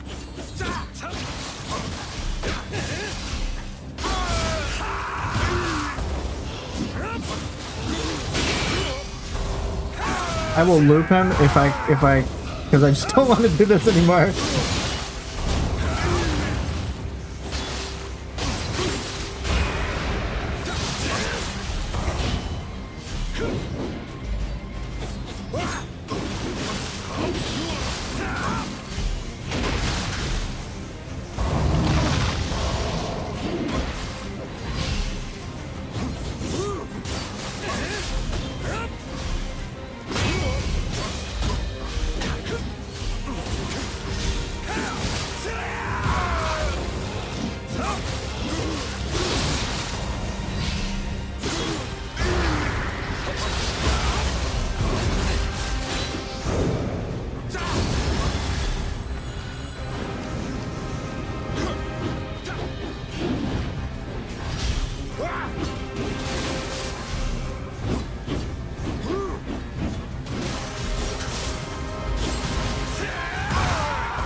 Close enough. Oh man, that's quite the grind. William. This is no.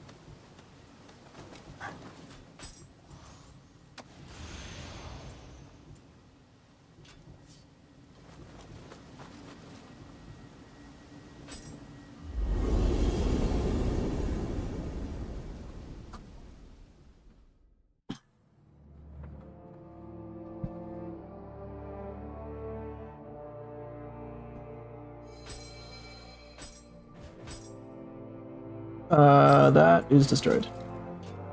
Ugh, alright. I can rest. I can catch up with chat now.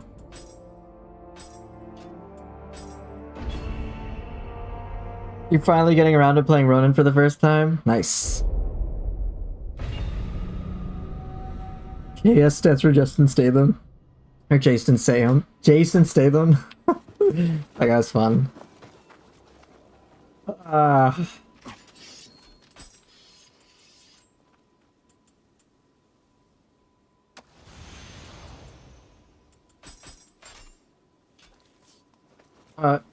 Golden Seed, what the hell kind of question is that? Why would you ask that? You out of your mind. Okay.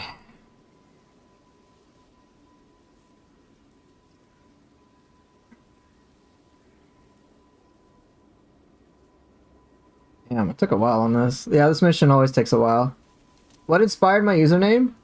So, when Cass and I were married, because we got divorced, he was Pooferfish, I was Llama, so then Poofer Llama. That was all.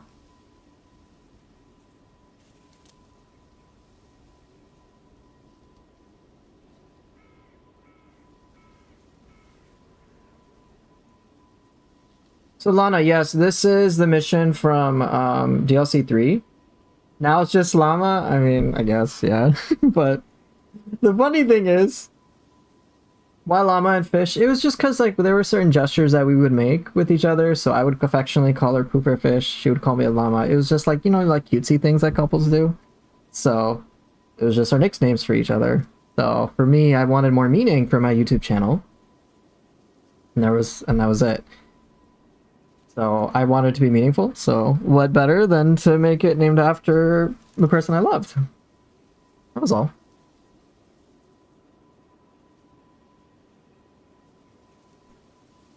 Oh yeah, I'm very sentimental. Totally. I'm new to this game. Can you recommend a set for the Kusarigama? If you're new to the game, my advice would be not to worry so much about your sets. There are pretty much like all sorts of sets that you can do, that you can use.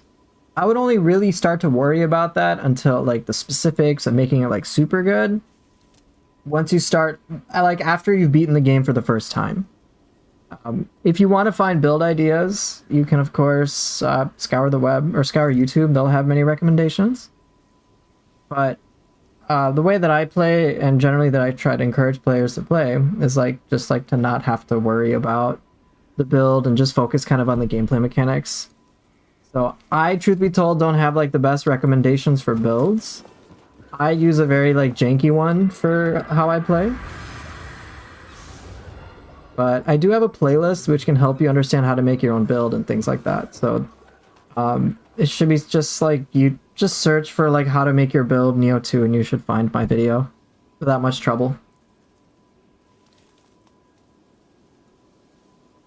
I hope if there's a mission like this in Nioh 3, right? But yes, Lana, so the mission that I just did is in DLC 3. It's just one of the side missions.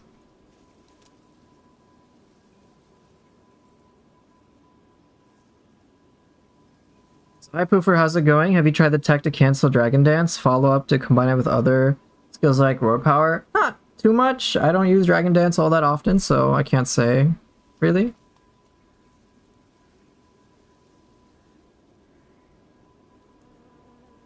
But yeah, Six String, you're like, I can weigh in if you'd like. If you don't want me to, I will respect that. The one thing I will say is that that's my main job. I deal with that and I help people reconcile. That's how I like, right? Like I've that's a it's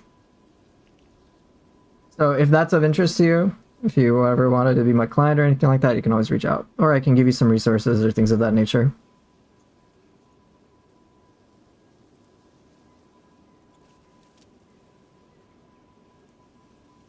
But like the clients that I've worked with, even my own life situation is for the most part, people are like, yeah, it's never gonna work out. Don't even bother trying.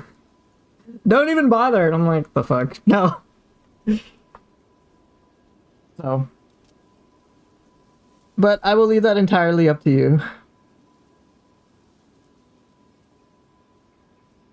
There's no reconciling. No, man. She's under investigation for something I can't even talk about. Okay. Well, if you can't talk about that stuff on the internet, that's fine. I will just... How can you reconcile people? Because when you can't reconcile with Gakis? Because... Gakis are not people! Oh my god!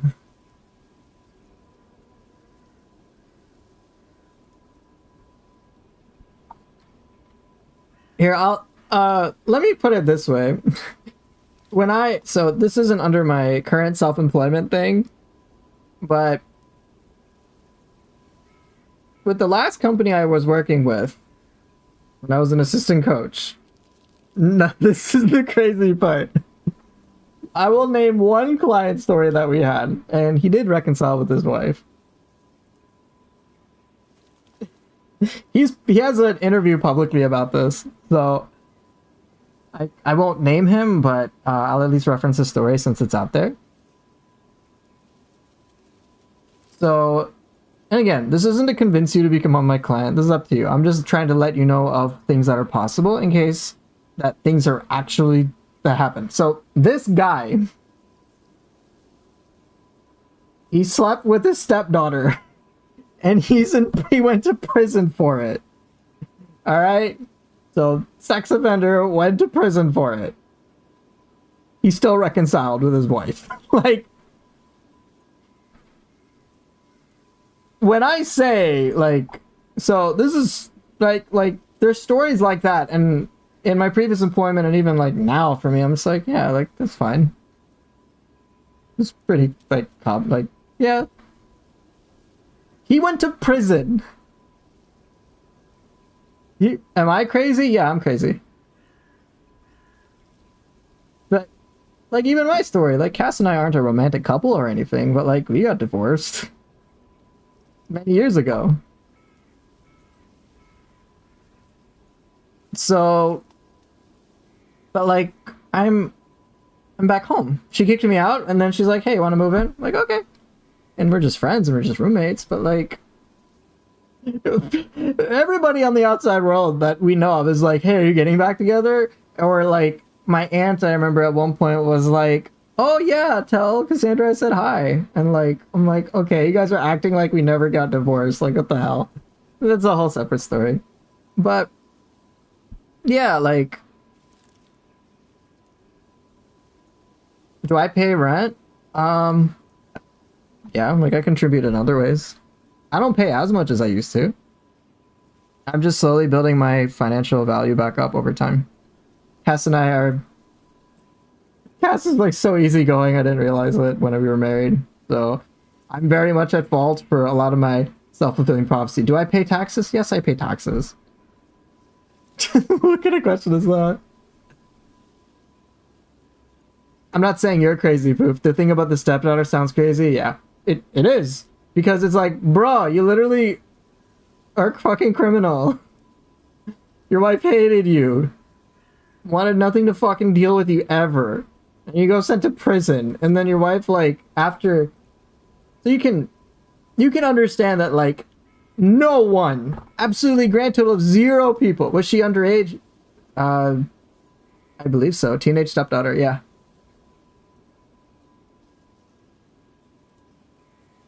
I believe she was. I think that's why he went to prison, because underage, to say the least.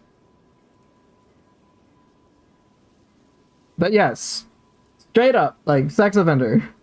So you can imagine when the wife found out, she was like, get the fuck out of here, like, I hate you, like, you're a criminal, all of that shit, right? Like, everything that any normal human being would be like, you are fucking crazy. Like, get out. Like, I never want to see you again. I hope you rot in prison for the rest of your life. Like, that type of shit, right? Like, you're a pedo, like, everything. Now, he still went to prison, which I think is like, obviously, you committed the crime, go to prison, bro. But based on how much change he created in his relationship, his wife did a complete 180, and this wasn't like a month, or like, this was like over years. Right, over like, I think 2-3 years, I think. But it went from, I fucking want you to basically die, to like, he would tell the judge, like, no, this man has changed that damn much. Like, I know everything in the past, but like, he is so fucking different. Right, so that's one story that we have. Or that the company that I worked with, that's what we dealt with. I've personally, like, helped when I was in that job. Like, it was very, like, the whole, like, people having affairs was like super common.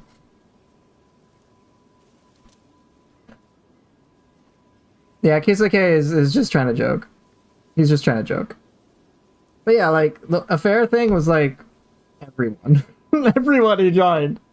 Pretty much everybody. It was like the most common thing ever.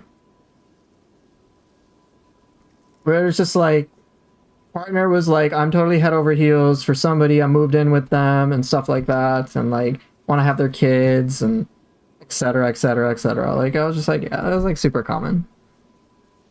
But what we were able to do for our clients, provided it was basically help them learn and understand how to, and here's like the big picture thing, was problems in the relationships that a couple would have weren't really so much, were really more, they seem to be, oh, we got relationship problems, but then it's like, actually, it's problems with the self that then come out in those relationships.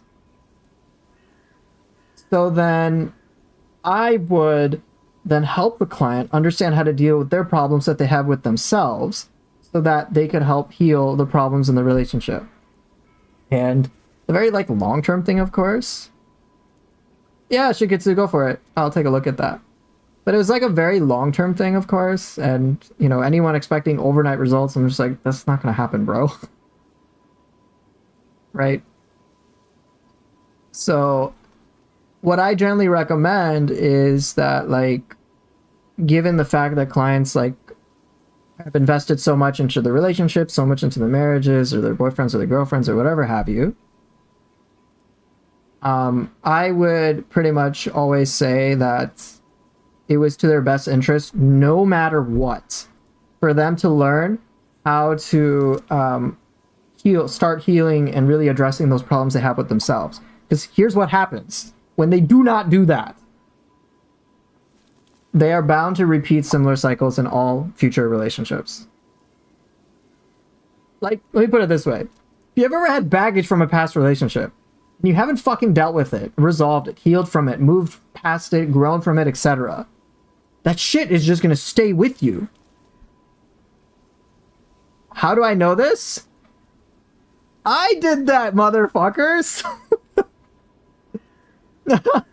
I'm speaking from experience, guys. I'm not just like, oh yeah, this is other, yeah, like trust issues, how to resolve trust issues. It's not even about like, oh, I need to 100% trust anybody, but it's like, well, how do you understand how to resolve like keep your baggage in the past? Okay.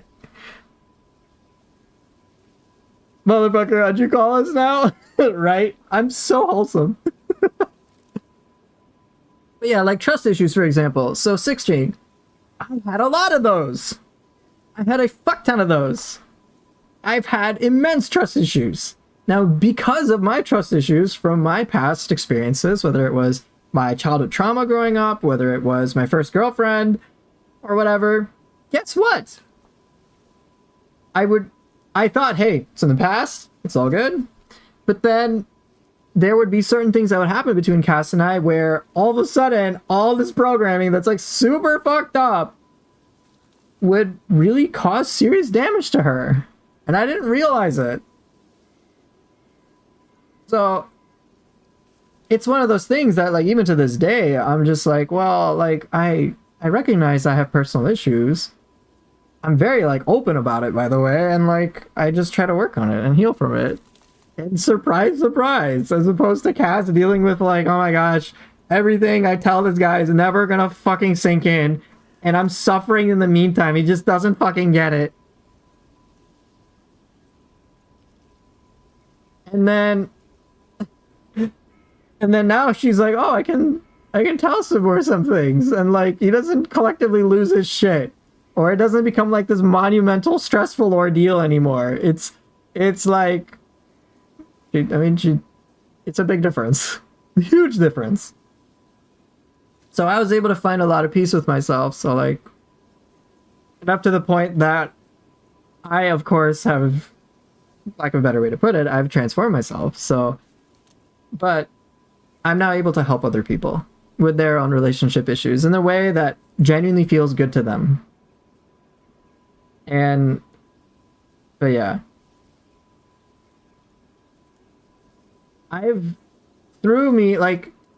interestingly enough, I didn't have too much baggage from my ex-girlfriend. Like, not too much. I did have some, but really, and so I was really fixated on that, about like, no, I don't want to carry this over to my next relationship with Cass.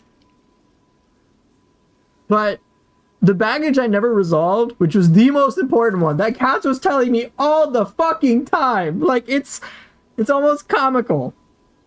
But she would say, like, hey, you're constantly comparing me or something, shape, or form to your family. And then I would be like, what? Deer in the headlights? Oh my gosh.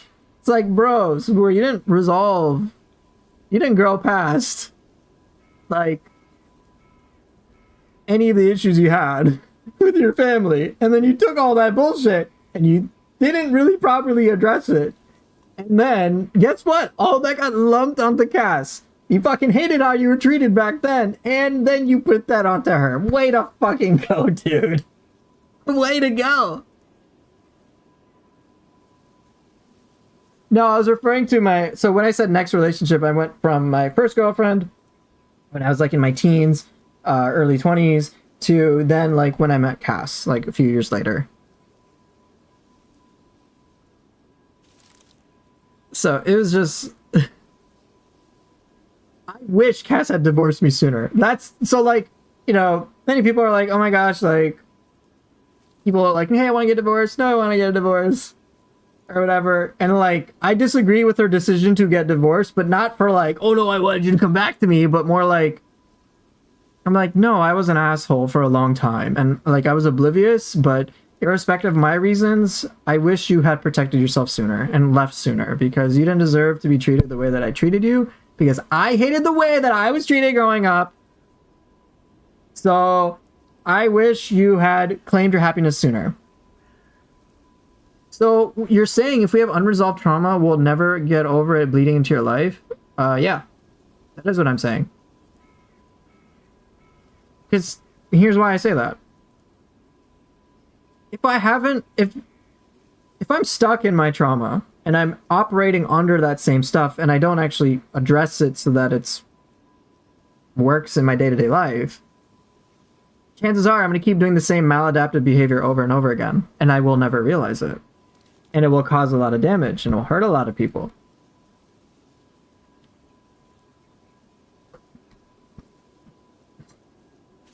In other words, if I haven't learned from my pain, if I haven't learned from my mistakes, then I'm not growing. I can't do anything better. What if it's ingrained in you and that's that? I've had anger issues. I've had depression issues. So you need to find a healthy, proper way to process your trauma to be able to have a good relationship. In some way, yes. And it's... What are we talking about? Serious relationship stuff. So if you want to leave, you can.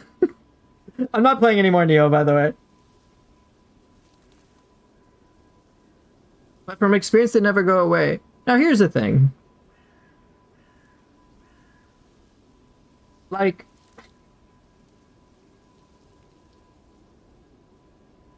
I'm not a perfect any human being by any means. I still have issues. Everyone has issues. There's not a single human being that's perfect. But you don't need to be perfect. You just need to grow and just get better over time. That's it.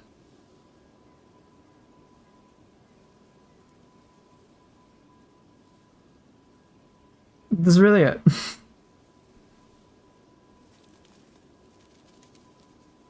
So with anger issues, for example, is my character influenced by Virgil? Yes.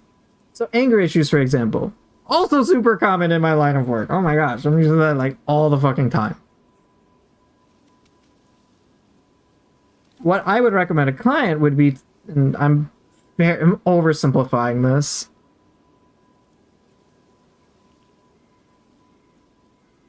our job, like what I try to help clients do, is understand the source of their anger and learn how to use it more appropriately. Learn how to use their emotions more appropriately. That's something that's actually like productive for their body and their systems. That's what I help them do. So rather than it being an uncontrollable anger, an uncontrollable emotion that is just so beyond us, right? It becomes far more manageable and we can feel a lot more internally within control. And that can help us address problems that we have that, yeah, like it just... Anyway, sorry, I'm getting a little distracted. But the issues that used to bother me, I am no longer affected by. Like, no longer. So you're saying, hey, what if every time we grow, so this is Kisuke Red saying, what if every time we grow, one bad thing happens and you regress? It takes years to grow, but the foundation is so fragile that years of progress can be gone in an instant. I would say two things to that. The first thing is, well, if the foundation is so fragile, isn't that a problem?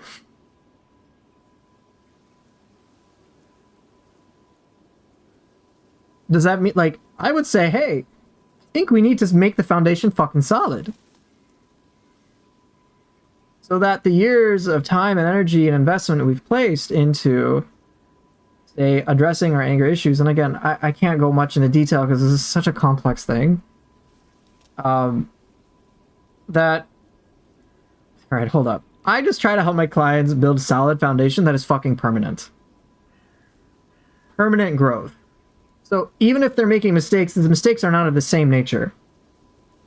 It's not like, hey, I'm making level 1 mistakes all the time. It's like, now we've graduated to like a higher level.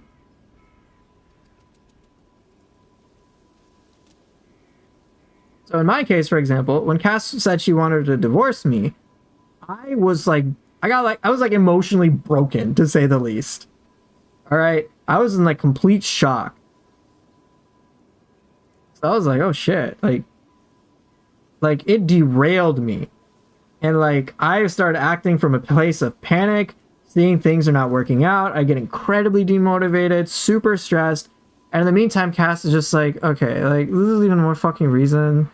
Like he's just going fucking ballistic and crazy. And like I can't talk to him about this shit. I can't even sort it out with him. So it's like even more reason for me to like leave. I'm already out the door, but like this is just further fucking cementing it. Because I can see that Zabur has no fucking clue how to deal with these problems, and once again, I gotta deal with all this shit on my own. And there's a lot of other things that go with it. Now, I can talk about it very frankly. I'm like, well, yeah, of course you want to divorce me. Because of this, and this reason. It makes sense to me. I not only logically understand it, but like, I emotionally understand the sheer amount of fucking pain that it took for you to get from this place of, hey, I totally love this guy, to I want him out of the house and never want to see him again. And like, to go from a high to a low over many, many years can only mean an intense amount of pain. And then like, things would start to click. I'm like, oh yeah, that's what she meant when she said this. I'm like, oh my God, I really didn't pay attention to her. Guess what? She fucking told me that. Wow. Look at all this evidence about why she wanted to fucking leave. And I'm like, she should have just loved me sooner. I'm like, if anything, I think she was too lenient to me. And I like don't even bat an eye when she's like, hey, this is where I still don't trust you. I'm like, well, yeah, of course. I'm like, of course you don't trust me, because I did all this stuff that was very untrustworthy. I broke your trust thousands of times. I'm like, you don't have to trust me. That's okay. I just want to make sure that I'm actually doing good things for you, towards you. If so, great. And it'll be up to you to decide if you want to trust me. If you never do, that's your right. It is your choice. I'm not going to push that upon you. I'm not going to try to control you. It is 100% your choice. I respect you as an individual human being. While I might personally want you to trust me, I am never going to force you to trust me. No matter what, I am not betraying my own personal values, my own beliefs of what I think a good man should do. What I think, if I was still married, what a good husband should do. I am so committed to being a good person. And I've been committed to that for several years now. And I will always stay committed to that.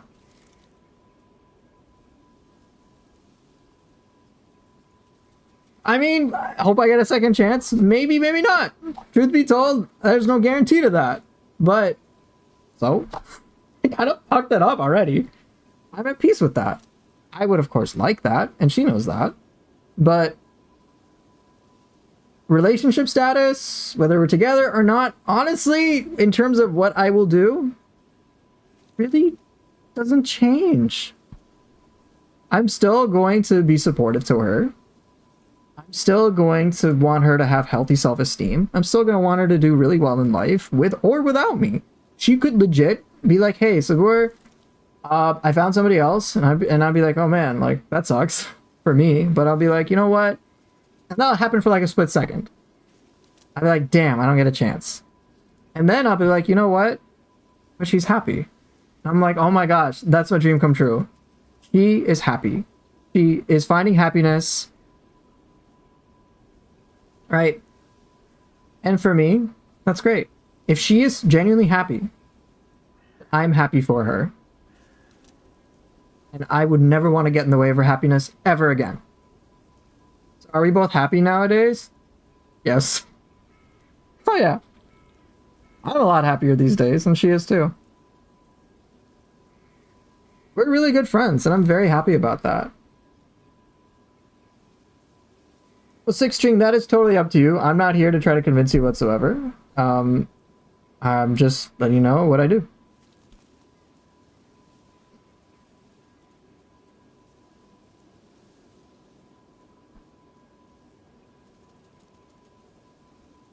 Now, is Cass's job in a line similar to mine? No, she's in a very different field altogether.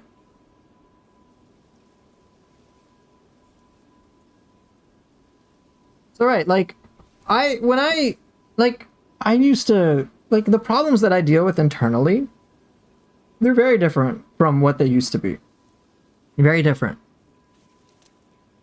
How much do I owe you? You owe me nothing. You owe me nothing, okay? So, like, I appreciate it, Kisuke. So, but yeah, like,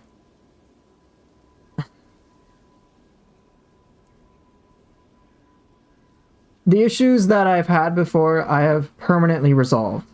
Now, I'm talking about like let's just say, for example, I have I'm gonna have across my lifetime 1,000 problems related to anger. Now, all 1,000 of those may not fully. All of chat knows you were charging 300 clients $300 per hour. I do charge a lot, yeah. I do charge a lot for my time. So, yeah, like, I'm not dependent upon YouTube to make money. I'm like, that's what I have my main job for. I do charge them. I don't charge them like 300 an hour. That's a bit much. Little do your clients know they could just come to my stream for free. They can come to my stream, but bro, I'm gonna be like, well, I'm just playing video games. Do you really want all your public shit aired out on YouTube publicly? Because usually when I talk to my clients, I'm actually talking to them face to face, like through Zoom or something like that. Your transparency is impressive. Exactly. You know what's nice? Being transparent and not having to and like I don't really worry. Like what? I can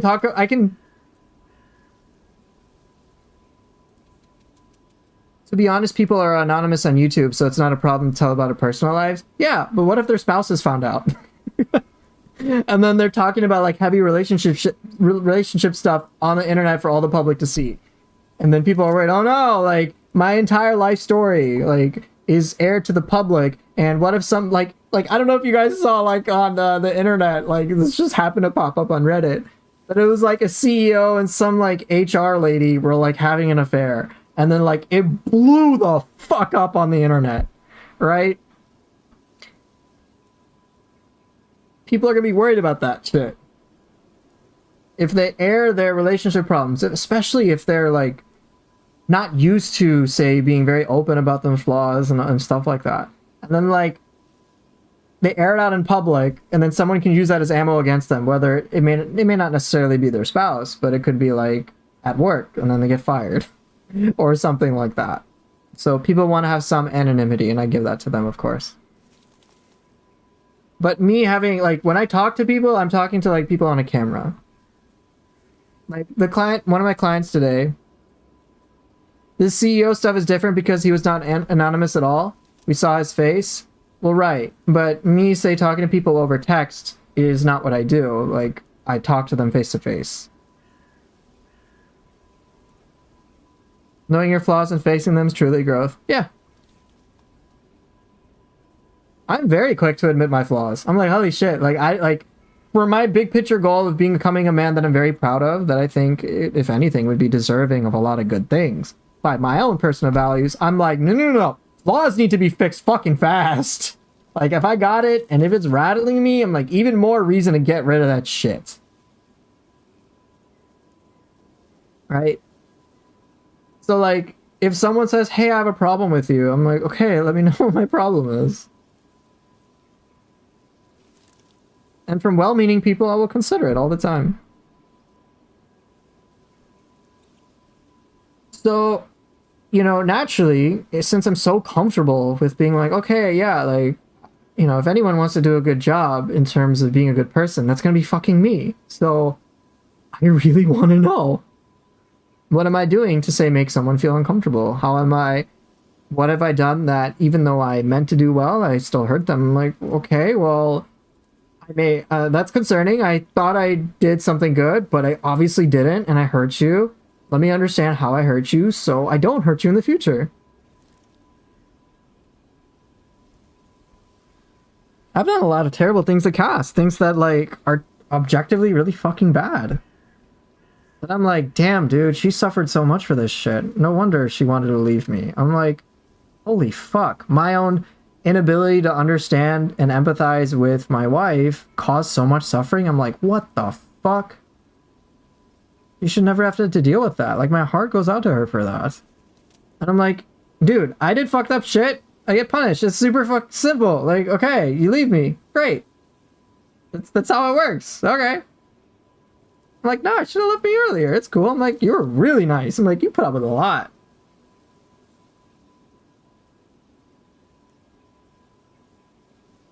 So a lot of me like looking into that has really helped me in my life as well.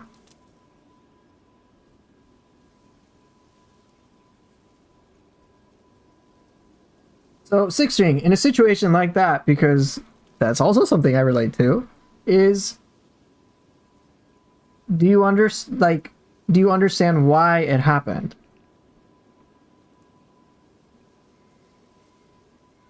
And I'm not asking you to answer it right now. What I'm encouraging you to do, and this is just free advice, is try to, I think you might be very surprised. So here, I'll say this. Two scenarios. One, there's some context reasons about why your wife was doing what she was doing, or it has nothing to do with context, nothing to do with situations, and it's something to do with just her character. Which, blaming somebody's character, especially someone you claim to love, in my view, is fucked up. And to me, blaming someone's character and be like, oh, well, the reason my wife does this is because she's personally fucked up and it's just a her problem. It has absolutely nothing to do with me. It's just a fucking her issue. And she's permanently fucked up. Right? That is not, in my view, remotely healthy in a relationship. And if anything, having that mentality, that mindset is one of the biggest reasons people can, like, just fucking get divorced or whatever. It's like, yeah, like, if the love of my life thinks that I'm basically a total piece of shit, then, why should I be with them again? In the same way, we hate it when some people when we have to make sometimes really, really tough decisions. Really painful decisions. Sometimes we act out. Sometimes we lash out. And it's not because we personally are entirely fucked up. It's like, yo, because all this shit has happened in my life, dude. Like, how would you feel? You would do the same, wouldn't you? Like, if you had all this shit happen?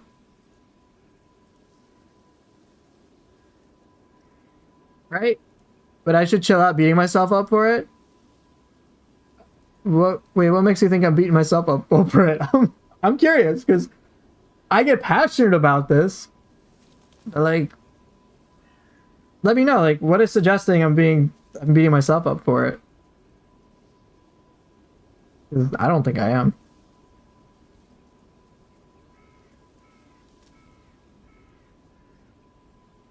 I know I'm part of the problem. I won't act like I'm perfectly innocent, but she would never point out what I was doing that was wrong or hurting her. Do you understand? Okay, fair. It's okay, Kisuke, and I appreciate your concern. I get very heated about this stuff now, but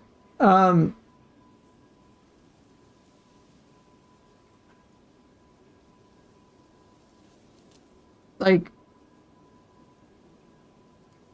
if I was to actually talk to a past version of myself, I wouldn't speak this way. I'm speaking, I would be very much softer and much more understanding.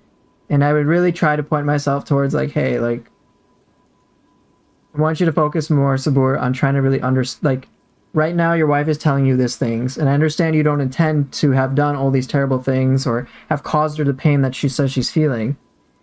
But let me ask you what matters more. Whether... No, Lana, you're okay.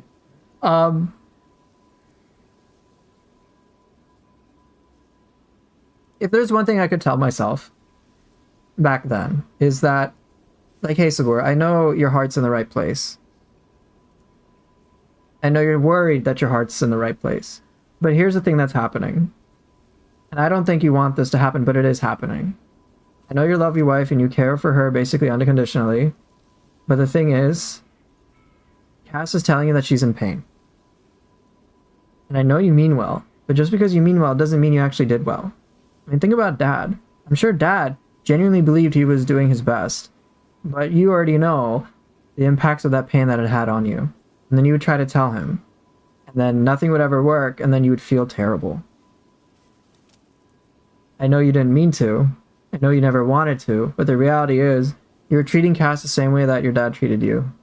And what's worse is you don't recognize it. So what I would encourage you to do is to really try to listen and understand your wife. Why? Because that will really help you understand how to treat her the way that you believe she deserves to be treated. That you really want to treat her well deep down. And if anything, will make you be a good man. So be curious. If she's telling you you're wrong, it's not because she thinks you're a bad person.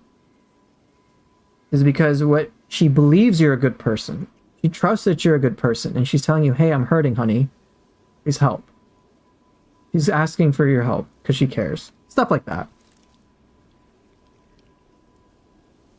But this is a lot of like self-talk that I've had over many years. But with what you're saying, Six String, do you understand why she wouldn't tell you?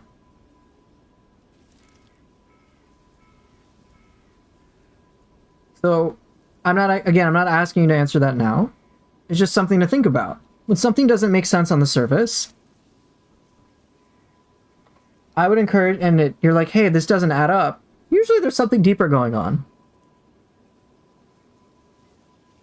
And one thing we can do just to empathize with our partners is just ask ourselves, like, well, what would it take for me to not point out, to basically do the same thing as they are?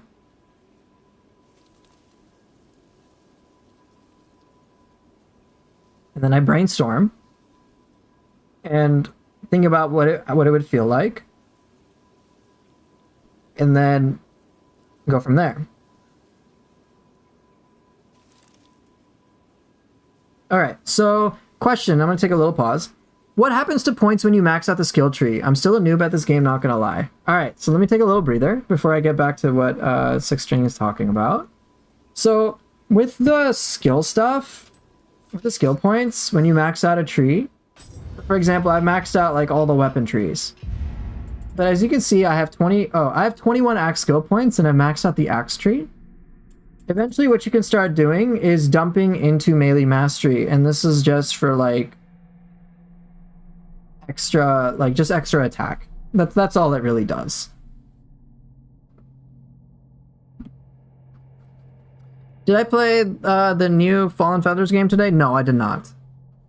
One thing that certainly didn't help our relationship is that she would never talk to me face to face. She would tell me and would argue, talk, or discuss it through texting. So again, the question is, why? What is it about something that, and rather than being like, it's a her problem and saying, girls do that these days, which might be true, but the reason is, the bigger question to ask is, why isn't she talking to you face to face?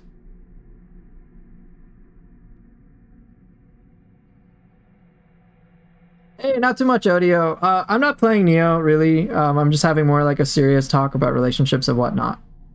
So for example, Six String. For me, I'd be like, well, my guess is she's not comfortable talking to me face to face about this. Well, shit. Because obviously for this really complicated emotional stuff, issues that we're having to this stuff, she feels more comfortable texting it to me rather than like, hey, let's just like talk face to face. I mean, that'd be preferable, no? Hey, let's sort this out together face to face. And she's like, no, I don't want to do that.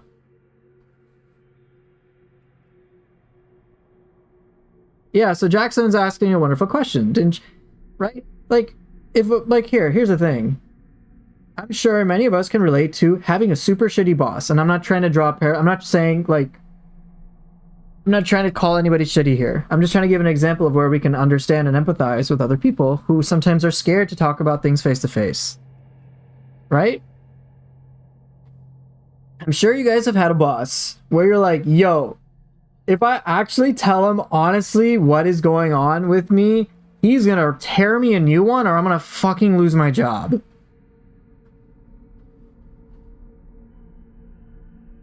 Right? And you're like, oh shit, I don't want to do this. So for example, Six String, you're saying, hey, I tried to carefully and patiently talk to her face to face. So you're taking X action that you believe to be, yeah, I think this is the way to go. She's obviously not responding to it well over a long period of time. because there's a disconnect, something obviously has to be missing. Now, you may not know what that is, but at the very least, you can get curious about it. Be like, hey, like, all right, I think this is what I believe my way to work, but it's obviously not fucking working. What am I missing? What can I understand? What can I learn more that would make shit make sense so that I can actually deal with the real problems that we have together?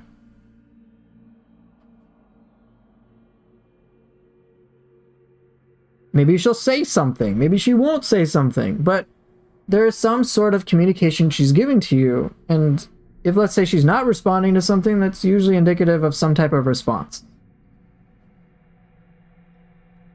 But the general formula, the general process is the same, where I am generally trying to be very curious and I'm just trying to understand. I don't necessarily expect my wife to believe me in that situation. I don't expect her to feel comfortable telling me things. But what I can do is show up as somebody constantly who would make my wife feel comfortable. Someone, and just show that to her over time. And then at some point, I'm sure she'll respond. Or the fact that she is telling you things, you could even ask her, be like, hey, like, and I'm not saying, I know that I'm giving you a hypothetical. I'm not saying that, like, this is not about me telling you what to do or not to do. This is just a hypothetical for people to investigate. But, what was I going to say?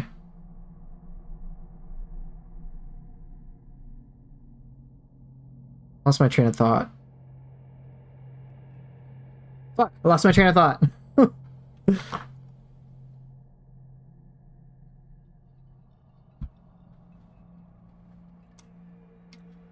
But right, so, but regardless, I would want to be somebody that is making my wife feel comfortable, doing trustworthy things, really trying to understand.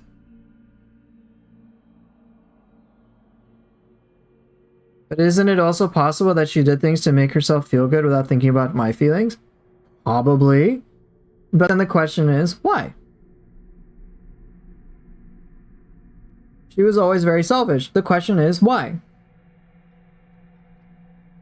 And I'm encouraging you to ask out of curiosity rather than of judgment. Because, look, when I was being a total prick to Cass, of course, she's gonna be like, well, she even told me, this is much after our divorce, but she's like, yeah, like, I eventually would start going out of the house and hanging out with my friends because, like, being around you was fucking miserable. Like, I hated being around you. I resented it. And I remember back when I was married, I'm like, oh my gosh, why doesn't Cass want to spend time with me? And, like, here's a shocking revelation about why Cass didn't want to spend time with me. You ready for it? Because I never wanted to spend time with her doing the things she enjoyed. I would judge and dismiss and make her feel so shit for the things she likes.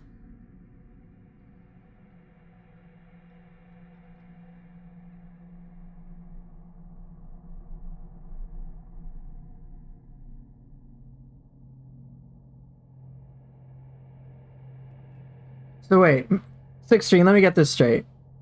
She was with you for 15 years, and I think you guys have kids.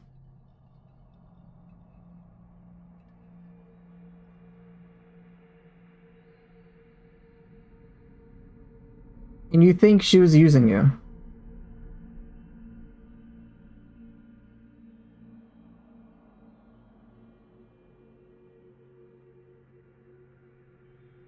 Also, I will say, oh my gosh, the amount of clients I've had that are like, hey, their partners have told them I never loved you. Here's the thing.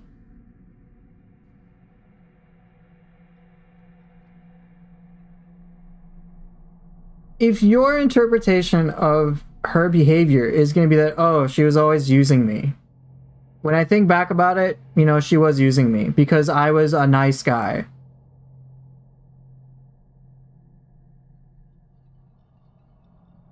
This is definitely a drastic change from the beginner Nioh guides I've been watching. Terms of tone. Yeah, I know.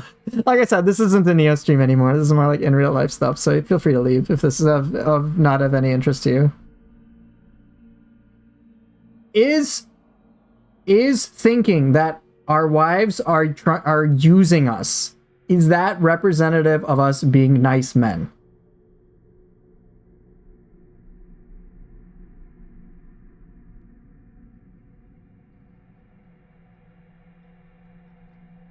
I know it's fine. Just caught me off guard. Yeah. Yeah, I know.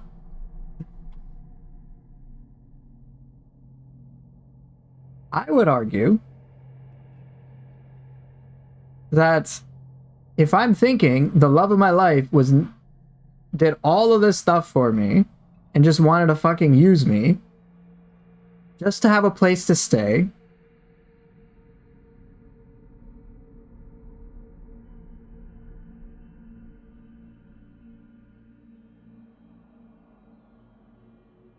then like if that's gonna be my opinion of someone I've given 15 years of my life to,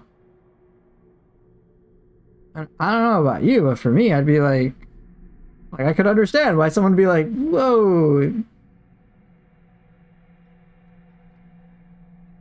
And I'm sure, yeah, sex exchange is gonna do what makes her happy.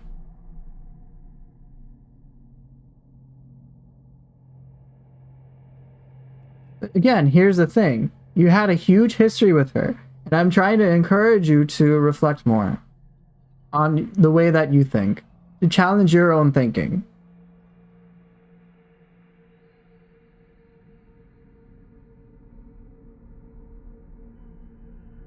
So, like, for example, her leaving you for another guy in one day after you split, I'm just like, well, it's been in the background for a long time.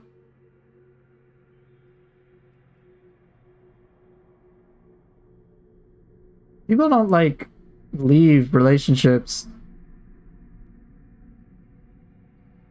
Well, right. But, of course, I expect you to feel a lot of hate and heartbreak. And I'm saying even within that, my guess is there's a lot of programming that has not served you well in your relationship.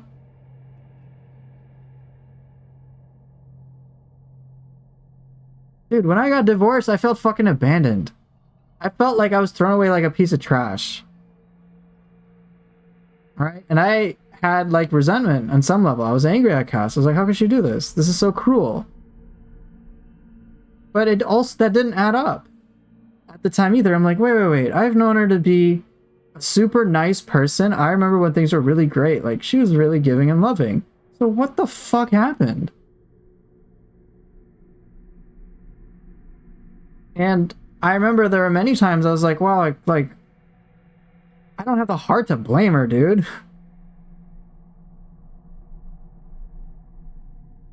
But I'm like, I don't want to make her a bad guy. Of course it felt sudden. For me, divorce was fast. For me, of course it felt sudden because now all of a sudden all this super long-term shit hits me at once. You know, she tells me that, like, hey, I want to get a divorce. And I'm like, what the fuck? I'm a deer in the fucking headlights. I'm like, what? No! And I'm like scrambling to try to save it. But for her, it's proof that just like, oh my gosh, like if you had paid fucking attention to me over a long period of time, that would have like totally changed our dynamic.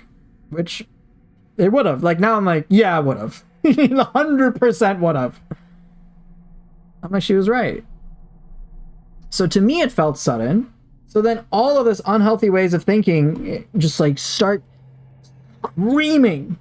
All this toxic shit that I didn't like starts screaming, and it's like autopiloting my head. It was bad, man. I got depressed. I mean, that was a mess. It was a total mess. But I was still curious about, like, you know, how the fuck did we get here? Like, how did we actually get here? What actually happened? Let me not put labels on this shit. Let me just try to understand. Let me not judge it. Let me just try to understand.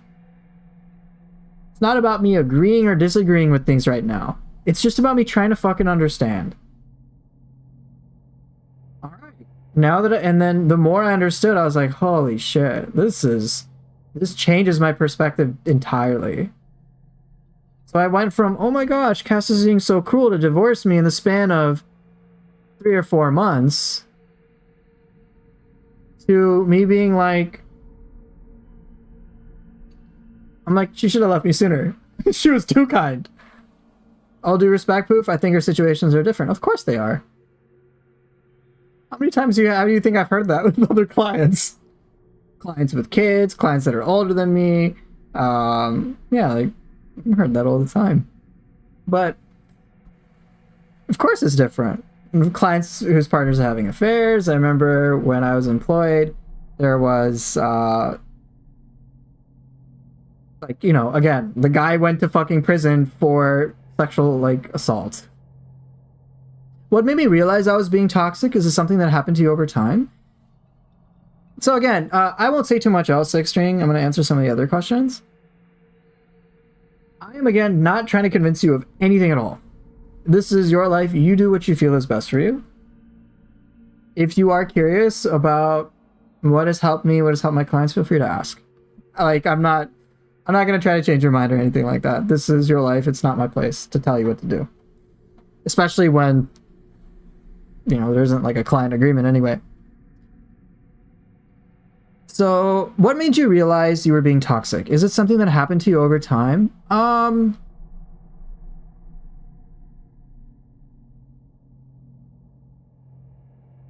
So, what made me realize I was being toxic? That's a really good question. It wasn't just, it was something that occurred more and more to me over time, the more and more I understood. So it was almost just like gradual moments of like me developing greater understanding with some like super sharp moments. So I'm like, whoa, this changes my perspective.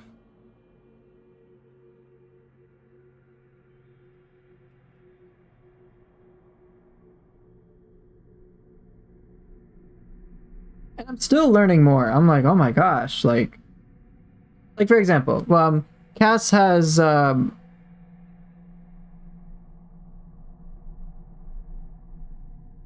did you have other people tell me I was toxic too, or only Cass? Other people told me, for sure. But other people telling me I was toxic, honestly, here's what I would say about that now. I would actually have that be secondary to us determining whether we are being toxic. And so I encourage people to reflect on stuff, and then they decide whether or not their behavior matches up with the type of person they want to be. If not, that's something they decide on their own whether they want to change.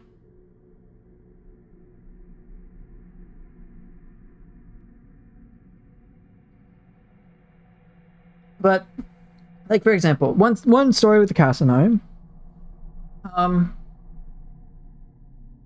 So, you know, I was saying, like, I would judge and be so dismissive and critical about things she liked.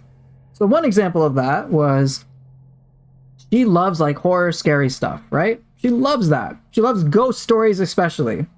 Now me, with my, like, anti-superstitious, overly conservative, religious ass, like, bullshit, I was like, well, no, I don't want to watch. Effectively, I was like, I don't want to watch that. And I was basically dismissing it as stupid because I'm like, ghosts aren't real. And I think I heavily implied, if not outright would state, I'm like, you're kind of dumb for thinking that.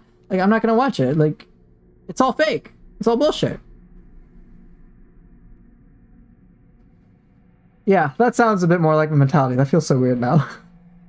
But that was her experience, and I'd be like, nah, like, I don't want to deal with this, like, low-class, like, gossip shit, or scary stuff, or ghost stories, because it's fake, and, like, how can you believe in that? Like, let me try to convince you why it's wrong, type of deal, right?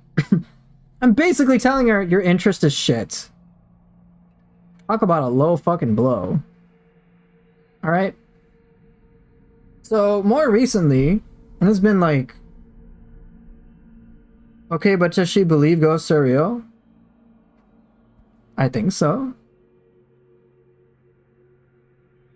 Exactly, Lana. I should have respected it. And honestly, whether ghosts are real or not is honestly fucking secondary. Yeah, she loves the ghosts are real stuff. Exactly. And what's also hypocritical, that's all fake. You can't enjoy it. Streams Japan Monster Game now. Exactly. Not to mention, bro, how can I claim something it's like, bro, I came from a religious family. The whole thing of, like, God existing is not something that can be definitively proved. And I was using that as a basis to dismiss her shit but validate me. What the fuck? God is real, by the way. But ghosts are not. In other words, what I think is legit, what you think is not. But even despite whether ghosts are real or not, I missed the bigger point. My wife was sharing something with me she enjoyed. She wanted to enjoy it with me. A part of herself that she enjoyed in that. Rather than me connecting with her, I chose my own fucking ass backwards ego or whatever. And now Cass feels very safe and comfortable enough. Like, we watch scary stuff together and I have fun. All right?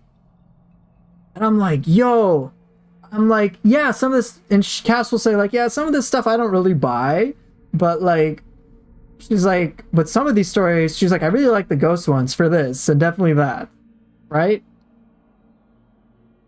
And I'm like, yeah, like, you know what I wish they did in this video is like, you know, I wish they had this. I'm like, my favorite scary thing was like when all these animals were just like fucking staring at the cemetery, and they were all just like looking at it, and I was like, I can't explain this shit. What the fuck is happening? That is creepy as shit. Random cows are just like staring at this just like one spot, and then like the house dog just walks up to the cemetery and the graveyard is just like staring down. I'm like, this is creepy as fuck. Or when there was like another thing of like a video of like a kid being like, oh, I saw a ghost, he's right there, and I'm like that's really hard for a kid to fake. But even if it is a kid having a wild imagination, I'm like, suspense wise, I'm like, that's kind of crazy. Right? And so I started just having fun with her. I'm like, oh, you know what? This is actually really cool. This makes me want to have like something I can have a lot of fun with and get like scared with in like a fun, safe way. And like, it's actually kind of cool. It's like with sci-fi. And I'm like, oh my gosh, this is the same drive that I have when I watch fucking sci-fi. Sci-fi ain't real. It's not real. It's literally science fiction. And so I have a lot more fun, and of course, Cass is like, yeah, that's why I like horror stuff. And I'm like, oh my god, I'm a fucking idiot. We literally connected on the same wavelength, but due to my own ego issues, I'm like, no, we're not gonna enjoy it. I'm like, lesson learned, fair. I'm like, damn, you dealt with that for years? And she's like, yeah. And I'm like, oh my god, this is so bad. This is so bad. And then now, like, we watch that stuff, and I'm, like, very curious about it. Or she shared with me some of more of, like, the relationship gossip channel type stuff. I'm like, yo, this is peak. This is fun. And but the thing is, I'm having fun with her. I have so much fun with her. I'm not focused on the little details about this or that. I'm just like, well, look, I don't know whether ghosts are real or not, but irrespective of whether I think they're real is honestly just like, who cares? Can I just have fun? Let's have fun. Okay, this is what you're having fun with. He likes Lies of P, and I always tell him how inferior it is to Nioh. He always streams it for me on Discord. Even if the game, you might consider the game to be inferior to Nioh, but it's something that he enjoys. Have fun with them.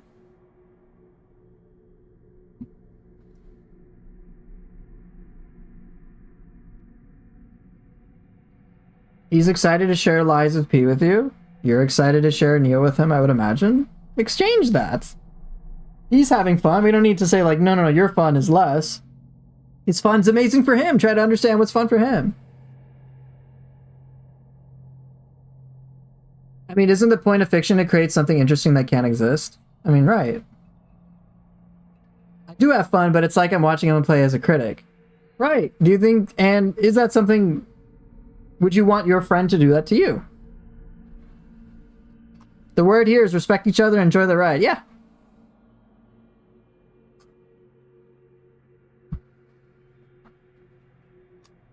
Forget less on the gameplay then.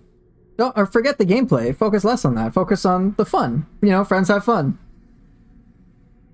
Respect each other's differences. Do cool stuff together. We'll change over time.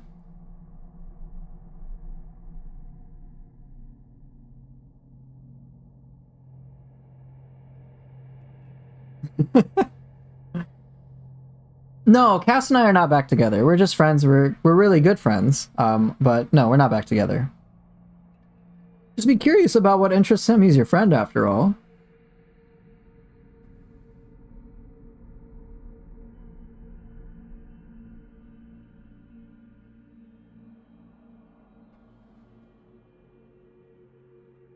Friends living together or apart? We're living together. We're roommates. I mean, I'm, all intents and purposes, I'm back home.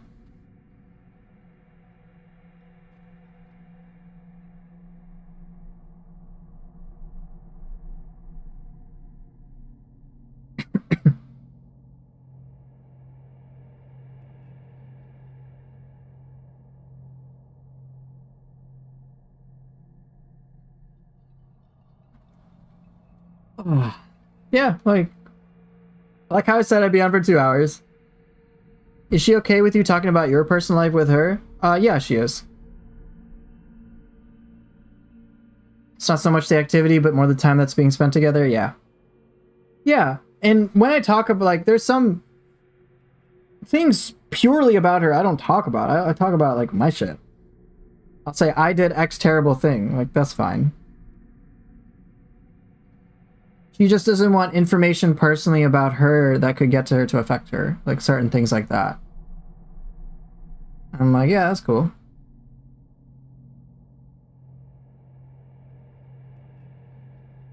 She trusts me, of course. I'll double check with her anyway. But, yeah. She's pretty comfortable. She just doesn't want to, like, be on camera. I'm like, yeah, that's cool. It's fine. No expectation for that.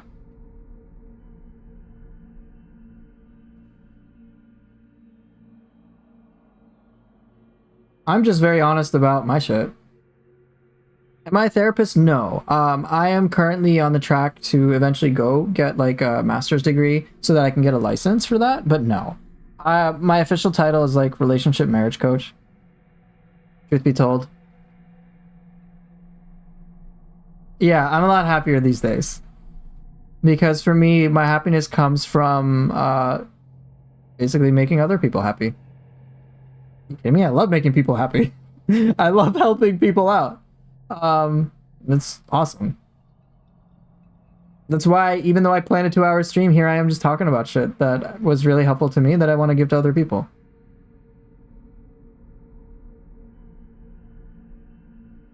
You remember my huge beard? Yeah. Yeah.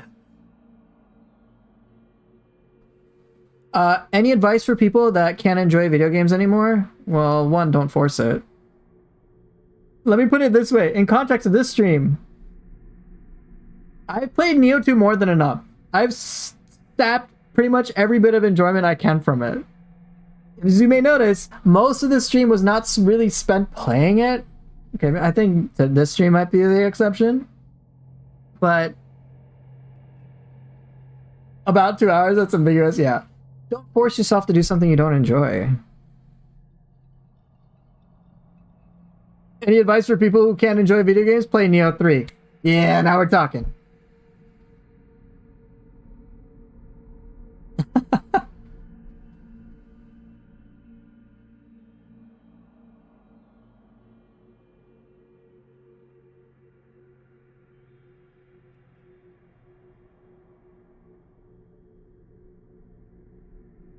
Oh. But yeah, like, I'm very... So if you're not enjoying video games, I would just say try to find another substitute. A substitute that can hit the same spots that video games can hit. So, honestly, I've never seen you smile and laugh so much. It's refreshing. Thanks. Yeah. I'm very much like at peace with a lot of it. There is none. But what do you like about video games? What makes them so fun? There is no substitute? Well then, if there's no substitute, you're fucked, bro. Just straight up facts. But here's the thing. A lot of the video games I enjoy, there's actually a deeper reason I enjoy them. And I won't go into too much detail about it because it's a little irrelevant. My reasons compared to yours. But I noticed that the things I'm interested in video games, sex, normal people love sex. Yeah, sure. but like there are some things that I enjoy in video games that I've realized I actually can get them elsewhere.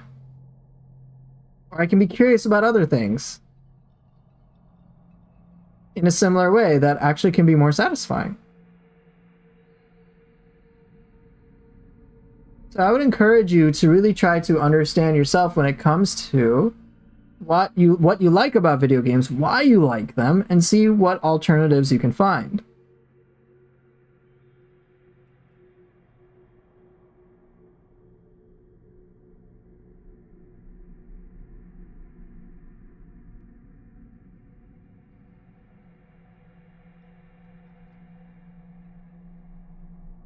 Okay, what'd you come up with? You asked yourself why you enjoy them. What'd you come up with?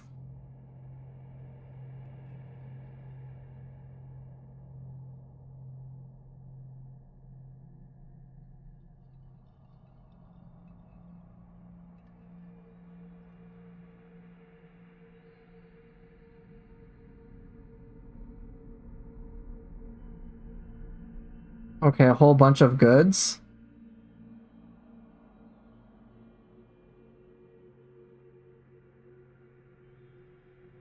Right, so again, when you're having that mismatch about like, hey, there's something that video games provides to me that others cannot, I would encourage you to try to dig deeper about what is really going on inside you internally to figure out like what it is you actually really like.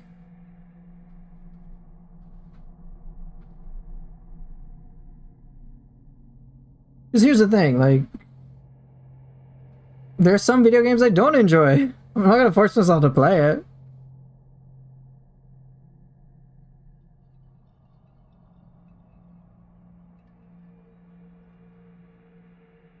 Right, and there were other people who were like, yeah, I don't know if I really want to do the video game stuff, and that's fine. But I would say, and you may not come up with the answer today,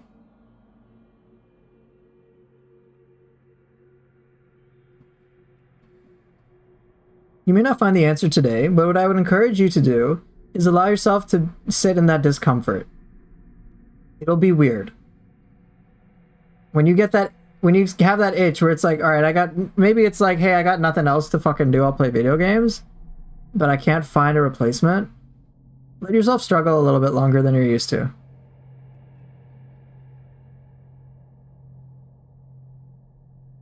You're like, hey, if I don't have video games, what the fuck else am I gonna do?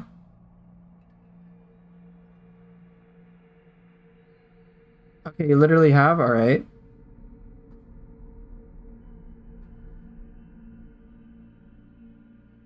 There's something about having inner peace that truly resonates.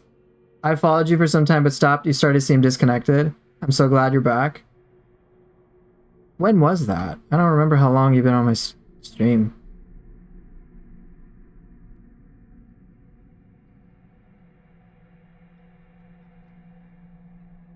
Yeah, disconnected is accurate. Us would say I looked very lost.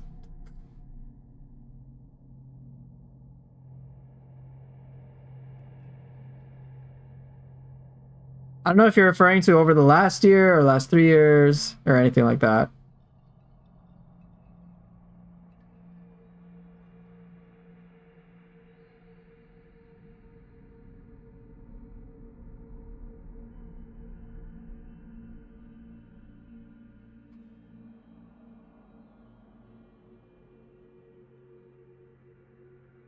By that he probably means you weren't talking much, weren't smiling, weren't connecting with my audience as much. Yeah, probably. If it was over the last year, I know why.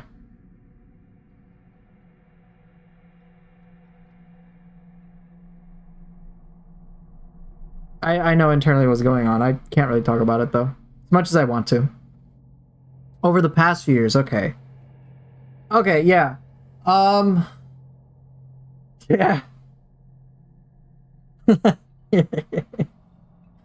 Yeah. Yeah, a lot has changed.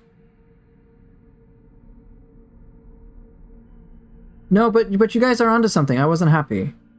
But for me as well, for me as well, one other thing was due to how I grew up as a kid. I wasn't even aware of how I was really feeling, and I wasn't able to face my emotions and really learn and understand from them and be a lot healthier with them too.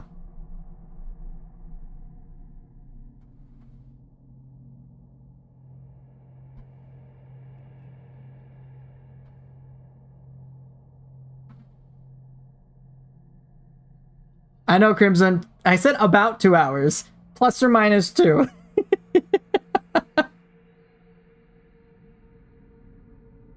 2 very long hours. Yes.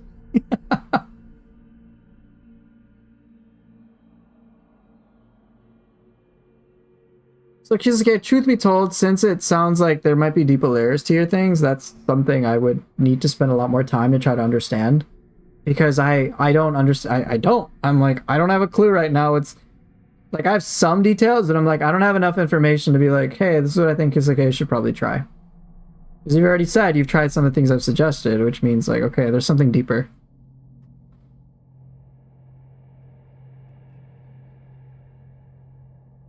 But one thing that, so back to,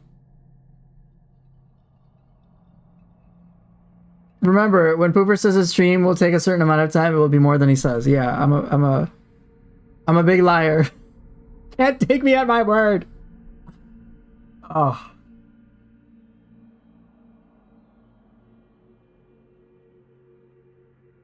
I was pretty amazed with your attitude during the Nioh 3 streams. I was afraid you'd become too addicted to the game to interact with your audience, and it wasn't the case at all. So there's an interesting story with that too. So one of the reasons I have the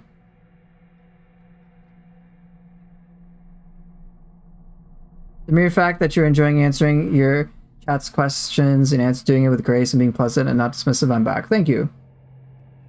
I should make more of this type live. Yeah, I actually really should. You know, in all seriousness.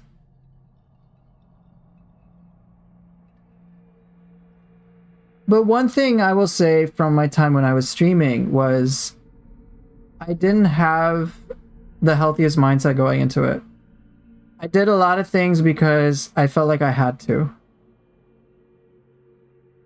And that's very different from doing stuff because I want to.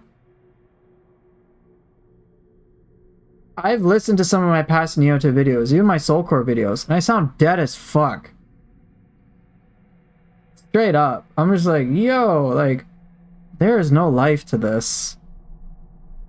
And again, it's because I was grinding. Felt like I had to. There wasn't that inherent joy, it was just a matter of, hey, I gotta do this. I gotta do this to become a YouTuber. Oh, fuck off. Gaki Soulcore is still the best video on my channel. Look, I know opinions can never really be objective, but here's a fact. Gaki deserves to die. End of story. The thing is, I went into streaming with basically under a lot of pressure. A lot of pressure, and it wasn't a happy way of engaging. It was very much a chore.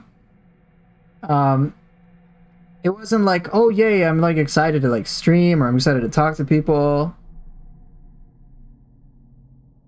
You out of your fucking mind. I don't think I'll be streaming that game. I have to look into it before I decide. But now, since Nioh 3 came out, and I'll tell you a story actually.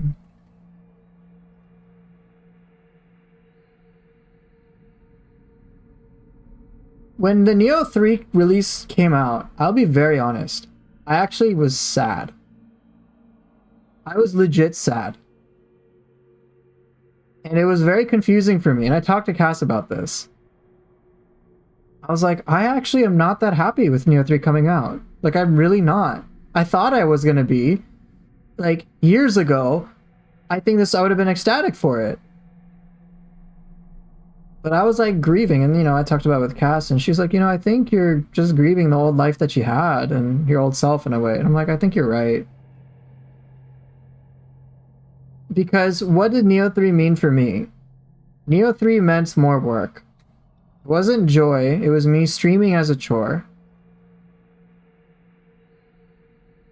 And so,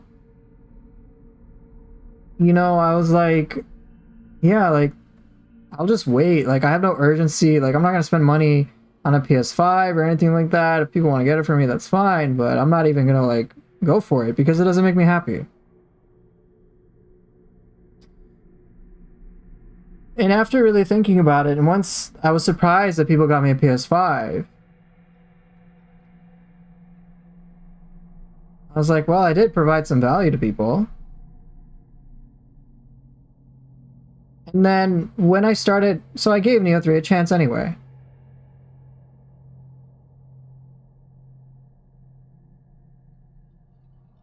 And as I was getting more comfortable with my professional life,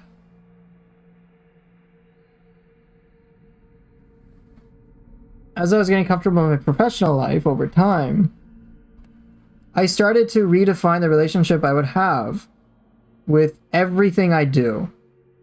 Which was, I don't want to live a life where I feel like I'm fucking forced to do shit.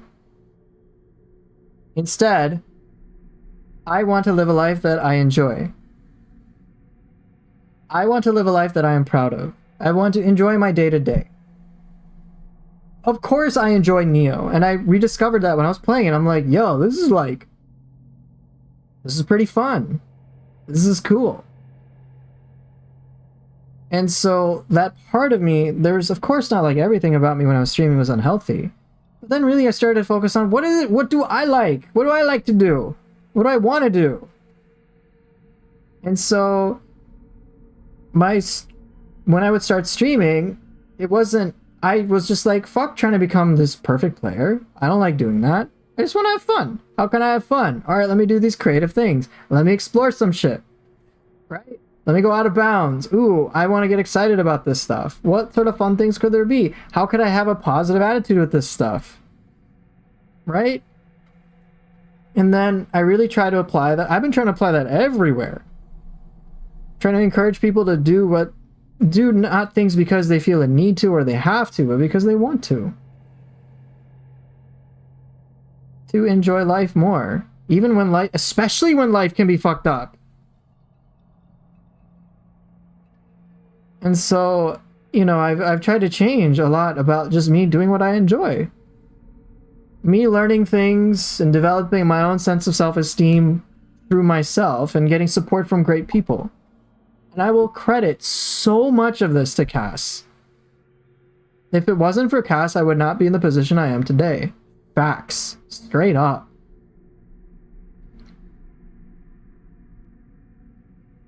You sound like you've had a near-death experience? I mean, I got divorced, bro. So, in many respects, there's a big part of me that died. Are you still feeling like streaming is a chore sometimes, or do you enjoy it now? If I am just playing Nioh, it's a chore. I mean, look, consider this stream. I'm not even talking about Nioh. Like, I play a little bit of Nioh, I gather a clip here or there, but like, the Nioh shelf time is fucking done. But talking about this shit, who is Cass? Cass is my ex-wife. Also my best friend. Oh, but you're talking about gakis? Fuck them gakis. So, for me, Nioh 2, like, I just do the depths, like, and then, like, that's it. Maybe I do a mission, but...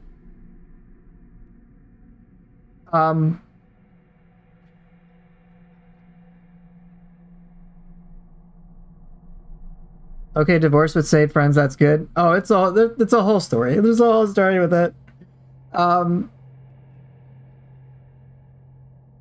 Divorced best friends. Okay.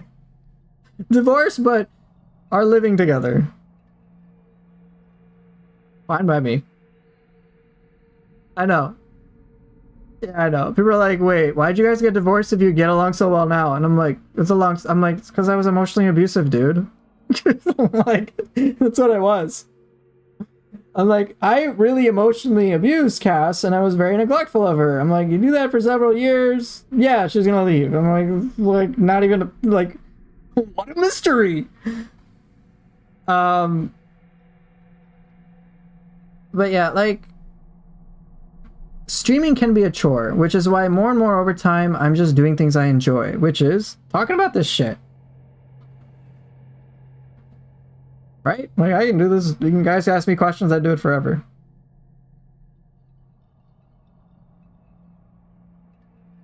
So when Nioh 3 comes out, I'm going to have a very different relationship with it compared to what I did for Nioh 2. With Nioh 2, I was very grind, like obsessive, like grind, like I gotta do this so I can like eventually like make it. But the entire time I'm miserable. And you guys obviously sense that. Now I'm like, well, whatever. If my channel blows up, great, cool. If it doesn't blow up, also cool. But what do I want to do? I want to make Nioh 3 content. I'm like, yeah, I actually legit like it. I actually like it. And I'm, of course, getting feedback from those that I would actually want feedback from. That's why I said, hey, and I'm also preparing for it months in advance. Months in advance. I'm like, I don't give a shit what happens right now short term to my channel. It blows up, I'm like, whatever. I don't think it will. If it does, cool, but focus is still fucking same. And my focus is just like, I want to create great Nioh 3 content that I think is very valuable to people, and valuable in the sense of being informative, and also helps them have fun in the ways that I really enjoyed Nioh 2 when I had the most fun. Where I was like, yeah, I pulled up something so cool. That was awesome. I want to share that with people. I want to see other people's cool shit too. And I had a little bit of that with Nioh 2, but then all of the like, oh my gosh, gotta be a successful content creator and make money off of this shit. That got to me, to say the least. And that's just one dimension of my life. So for me, like, I want to create a Nioh 3 Academy. I'm like, yeah, that was good. That was good. I'm proud of the work that I've done, and I want to do better work. And also, I want to make it like fun. I want to totally change my identity when it comes to my channel. I think you should put a Gaki in your face cam while he's dancing, and fuck off.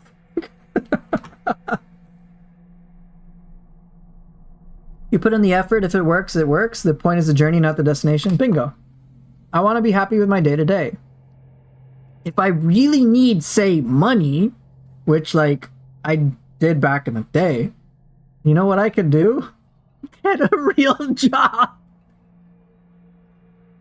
Wow! Radical fucking concept, though, as opposed to, oh my gosh, I don't have much money, dude. I gotta make the streaming thing work. It's like, bro, you make less than minimum wage. Go. You can make more money working at McDonald's. It's okay, dude. That dead-end job is still better than streaming. But I obviously couldn't make the choices I made at the time. I made the best decisions I could at the time. And obviously, like, if I knew then what I knew now, things would be very different.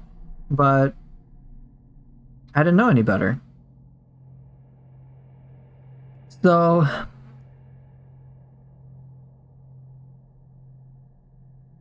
I learned from that. Thank goodness. Thank goodness for Cass divorcing me. Holy shit. Oh my god. Because it helped me start to get the best parts of me that have been long dormant for a long time. So yeah, I just now when it comes to my streaming or it comes to my content or even for like Nioh 3, I'm legit just gonna try to enjoy it.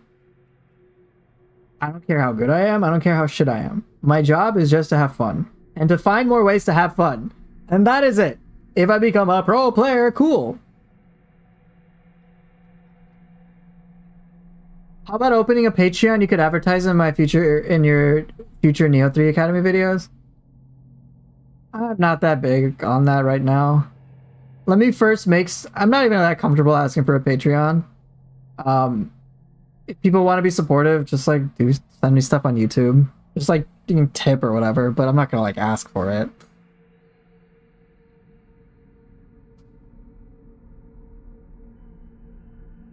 Like if I like, I don't know, I don't like this is just video game stuff.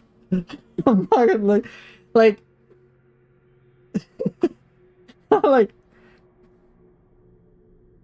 I don't know, bro. It's just fucking video games. I think you should do your Indian accent. You think I should do my Indian accent in my next guide? Perfect. Okay, ladies and gentlemen, today we're going to learn samurai style, and this is going to be about the art proficiency. How to really maximize the potential. Okay, so first thing we have to learn is Flux 2. Very complicated maneuver at first for a lot of the new players. So please, my good sir, please make sure you look into my Flux 2 guides. And then now in Nioh 3, we're going to be learning Frost Moon. Once you understand Frost Moon, then, sir, please, sir, we need to learn it, okay? We learn Frost Moon, then we understand Flux 2, and then when you're in arts proficiency, you can chain these together. It is very simple.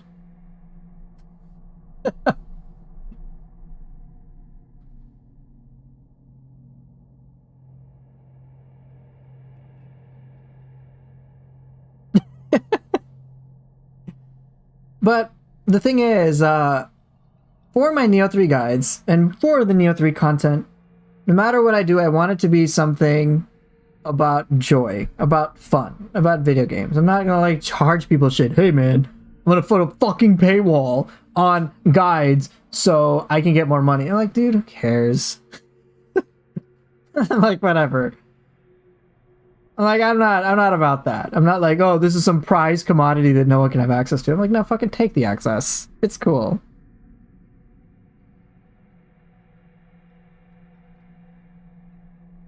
No, not paywalls, just optional donations, and I will leave it as fucking optional up to people. If people want to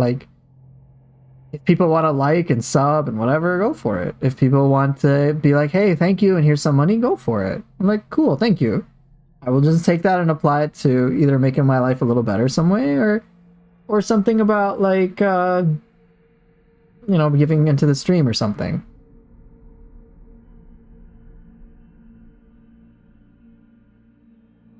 I mean, yeah, it's hard to beat getting paid to do what you love. Yeah, pretty much. And if I really need money, I'll just go elsewhere, dude. I'm not in this for the money. The money is nice. I would love the money, don't get me wrong. But what I was doing before was all about like grind and hustle for fucking video games. And video games are fun and people can make a career out of it. But the channels that have made a career out of it, I don't want to live that life.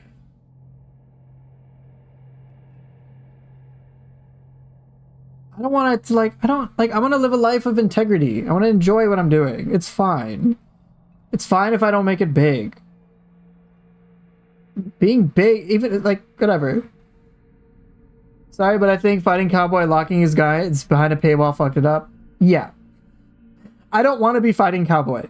I don't want to be like Pilar Gaming, who have to make videos to like... Oh, thank you. I appreciate that. That's very kind of you. But like, Fighting Cowboy, Pilar Gaming, those are two video game channels. There are a lot of other video game channels. They're like doing all sorts of other video games. And I'm like, dude, fact of the matter is, I don't care about having these games. Why am I gonna like blow up my mind and do things I don't love just for extra money? I'm like, bro, just fucking work at McDonald's.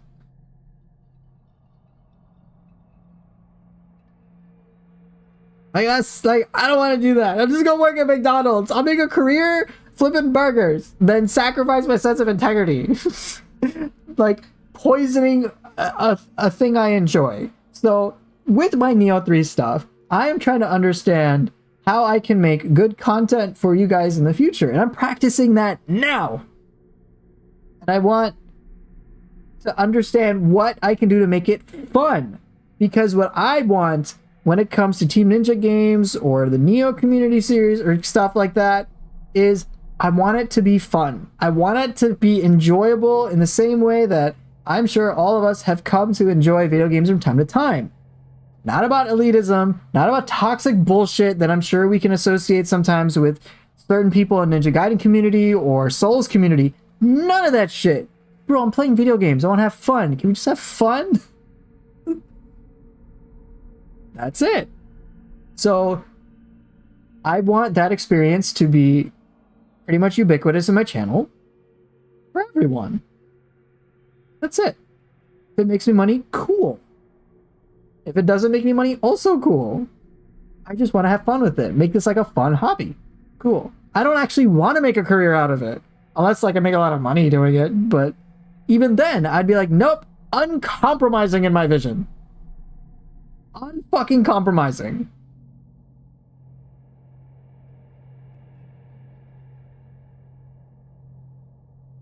So I'm having that change of direction for Nioh 3. Even with my Discord, I'm going to be like, there's some things I just like don't want in there. So I'm just like not going to have it. But I want to have a way of life that I am happy with. And I want to create that today. I want to create my own happiness. So I appreciate, for example, you were saying, hey, you think you killed it with the Nioh 2 guides? I don't actually fucking think so. I think they were useful, but man, I'm like, nah, there were some things I know I could have done better. So I'm practicing that now. I'm practicing understanding how I can make it delivered to you guys in a much easier way, a simpler way, so you guys can have fun sooner. Because that's what I would want. Like, look, my Nioh 2 weapon guides, sure, I know that they were useful. The reality is, there are a lot of moments where it's like, bro, this is fluff, it can be cut. Sorry if this is a dumb question. Here's a joke. There's no dumb questions, just dumb people. Where can I find the Discord link?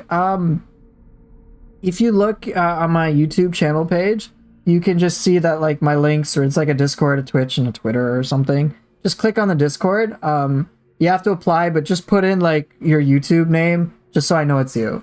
And I had to make that change because there was a troll coming in, and it's fucking irritating. So that way I know I can basically allow good faith people in very easily. And I'm the one basically deciding like, yeah, come in. But like if you're a regular here, I'm like, yeah, you're in.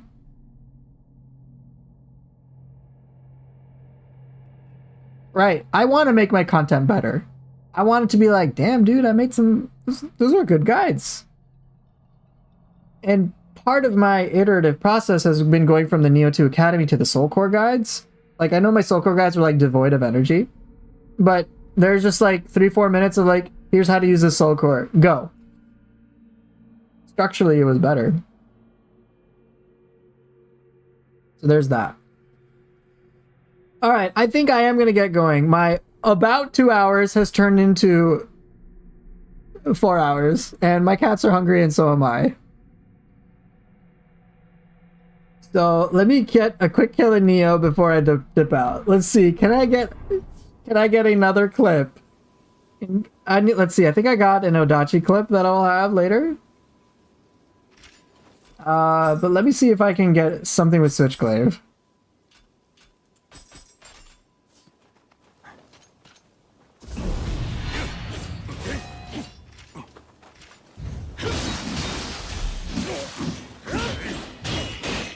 Ah.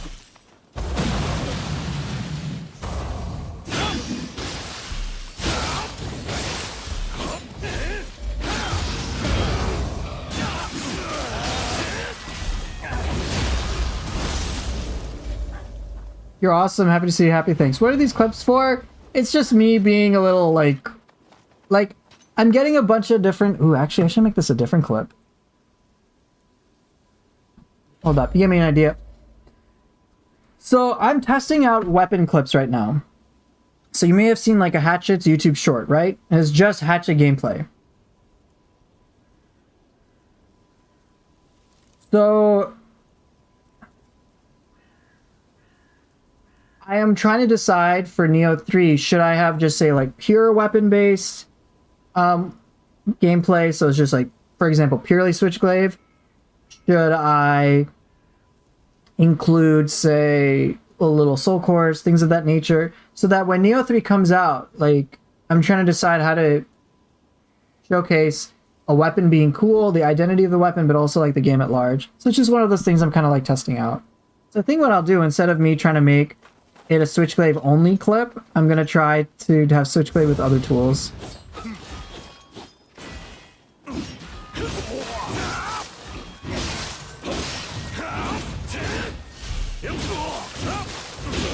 Am I a good cook? I'm alright.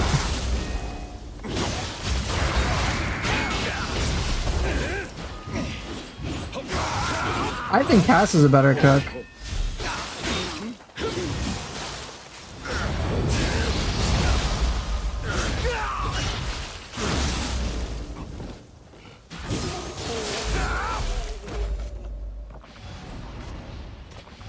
Okay, so I think what I'll do instead is I will just do some Switchglaive with some Yokai ability use.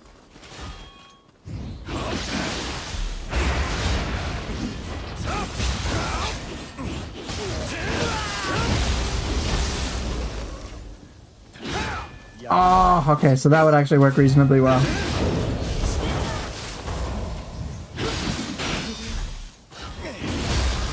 Yeah, I think that's what I'll do. So, like, for example, as opposed to just pure Switchglaive gameplay for like 30 seconds, it'd be like Switchglaive with a Yokai ability. And it's like, whoa, that guy got shredded, what the fuck?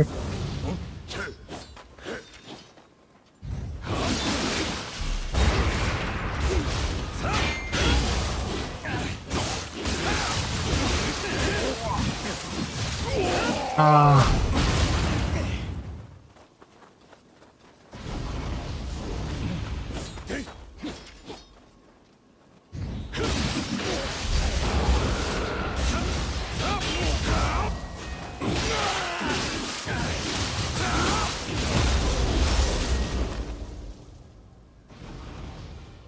Like that.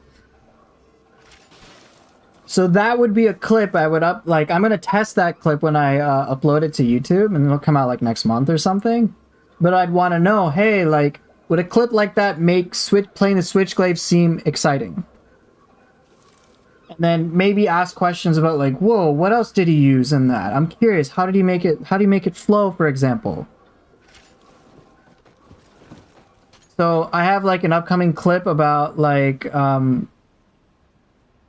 fists where I'm actually talking in that clip. So I'm just trying to get a feel for what people like, what they would want, things of that nature.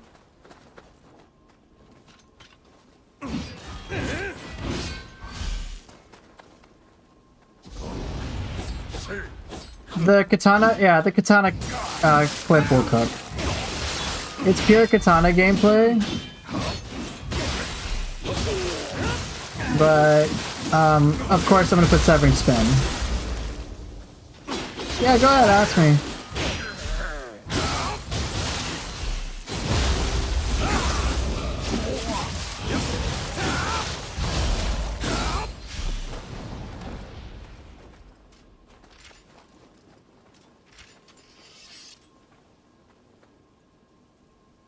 I might make that video, the 1,000 hours in Nioh 3. I might make it.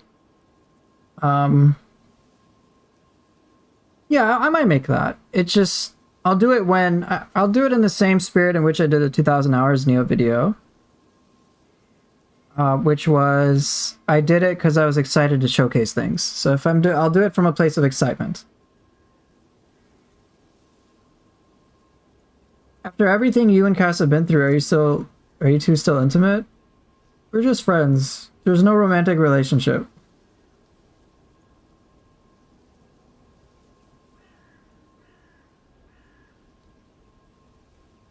I'll just tell you frankly, I'm not ready for that. Hold up, let me turn the lights on.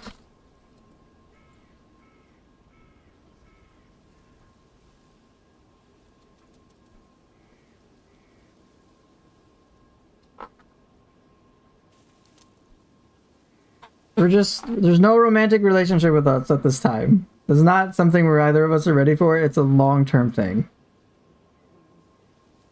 Her and I have had very open discussions about it.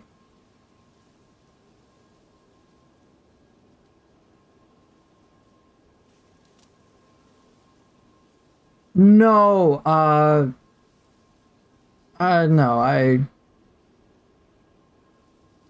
trying to be friends with benefits, like, I won't speak for other people, I'll speak for me. Me doing that would be incredibly dishonest for myself, and for her especially. It would be way too dishonest. I can't do that. And I'm just talking about for me. Because that's not what I want.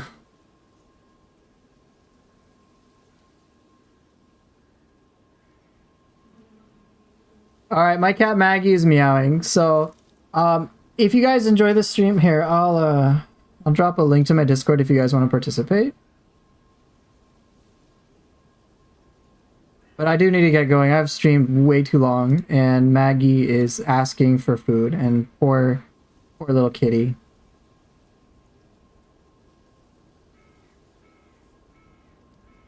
Okay. But yeah, so you guys can join my Discord. I am down to just talk about shit like this on my stream. That's fine. Like, I can do it very easily. I can play Nioh casually and whatnot. That's fine. But yeah, so I am gonna get going. Thank you guys for watching. I got my Odachi and my Switchblade clip this, so you'll see it sometime over the next month. But yeah, I will see everybody later. Take care and bye.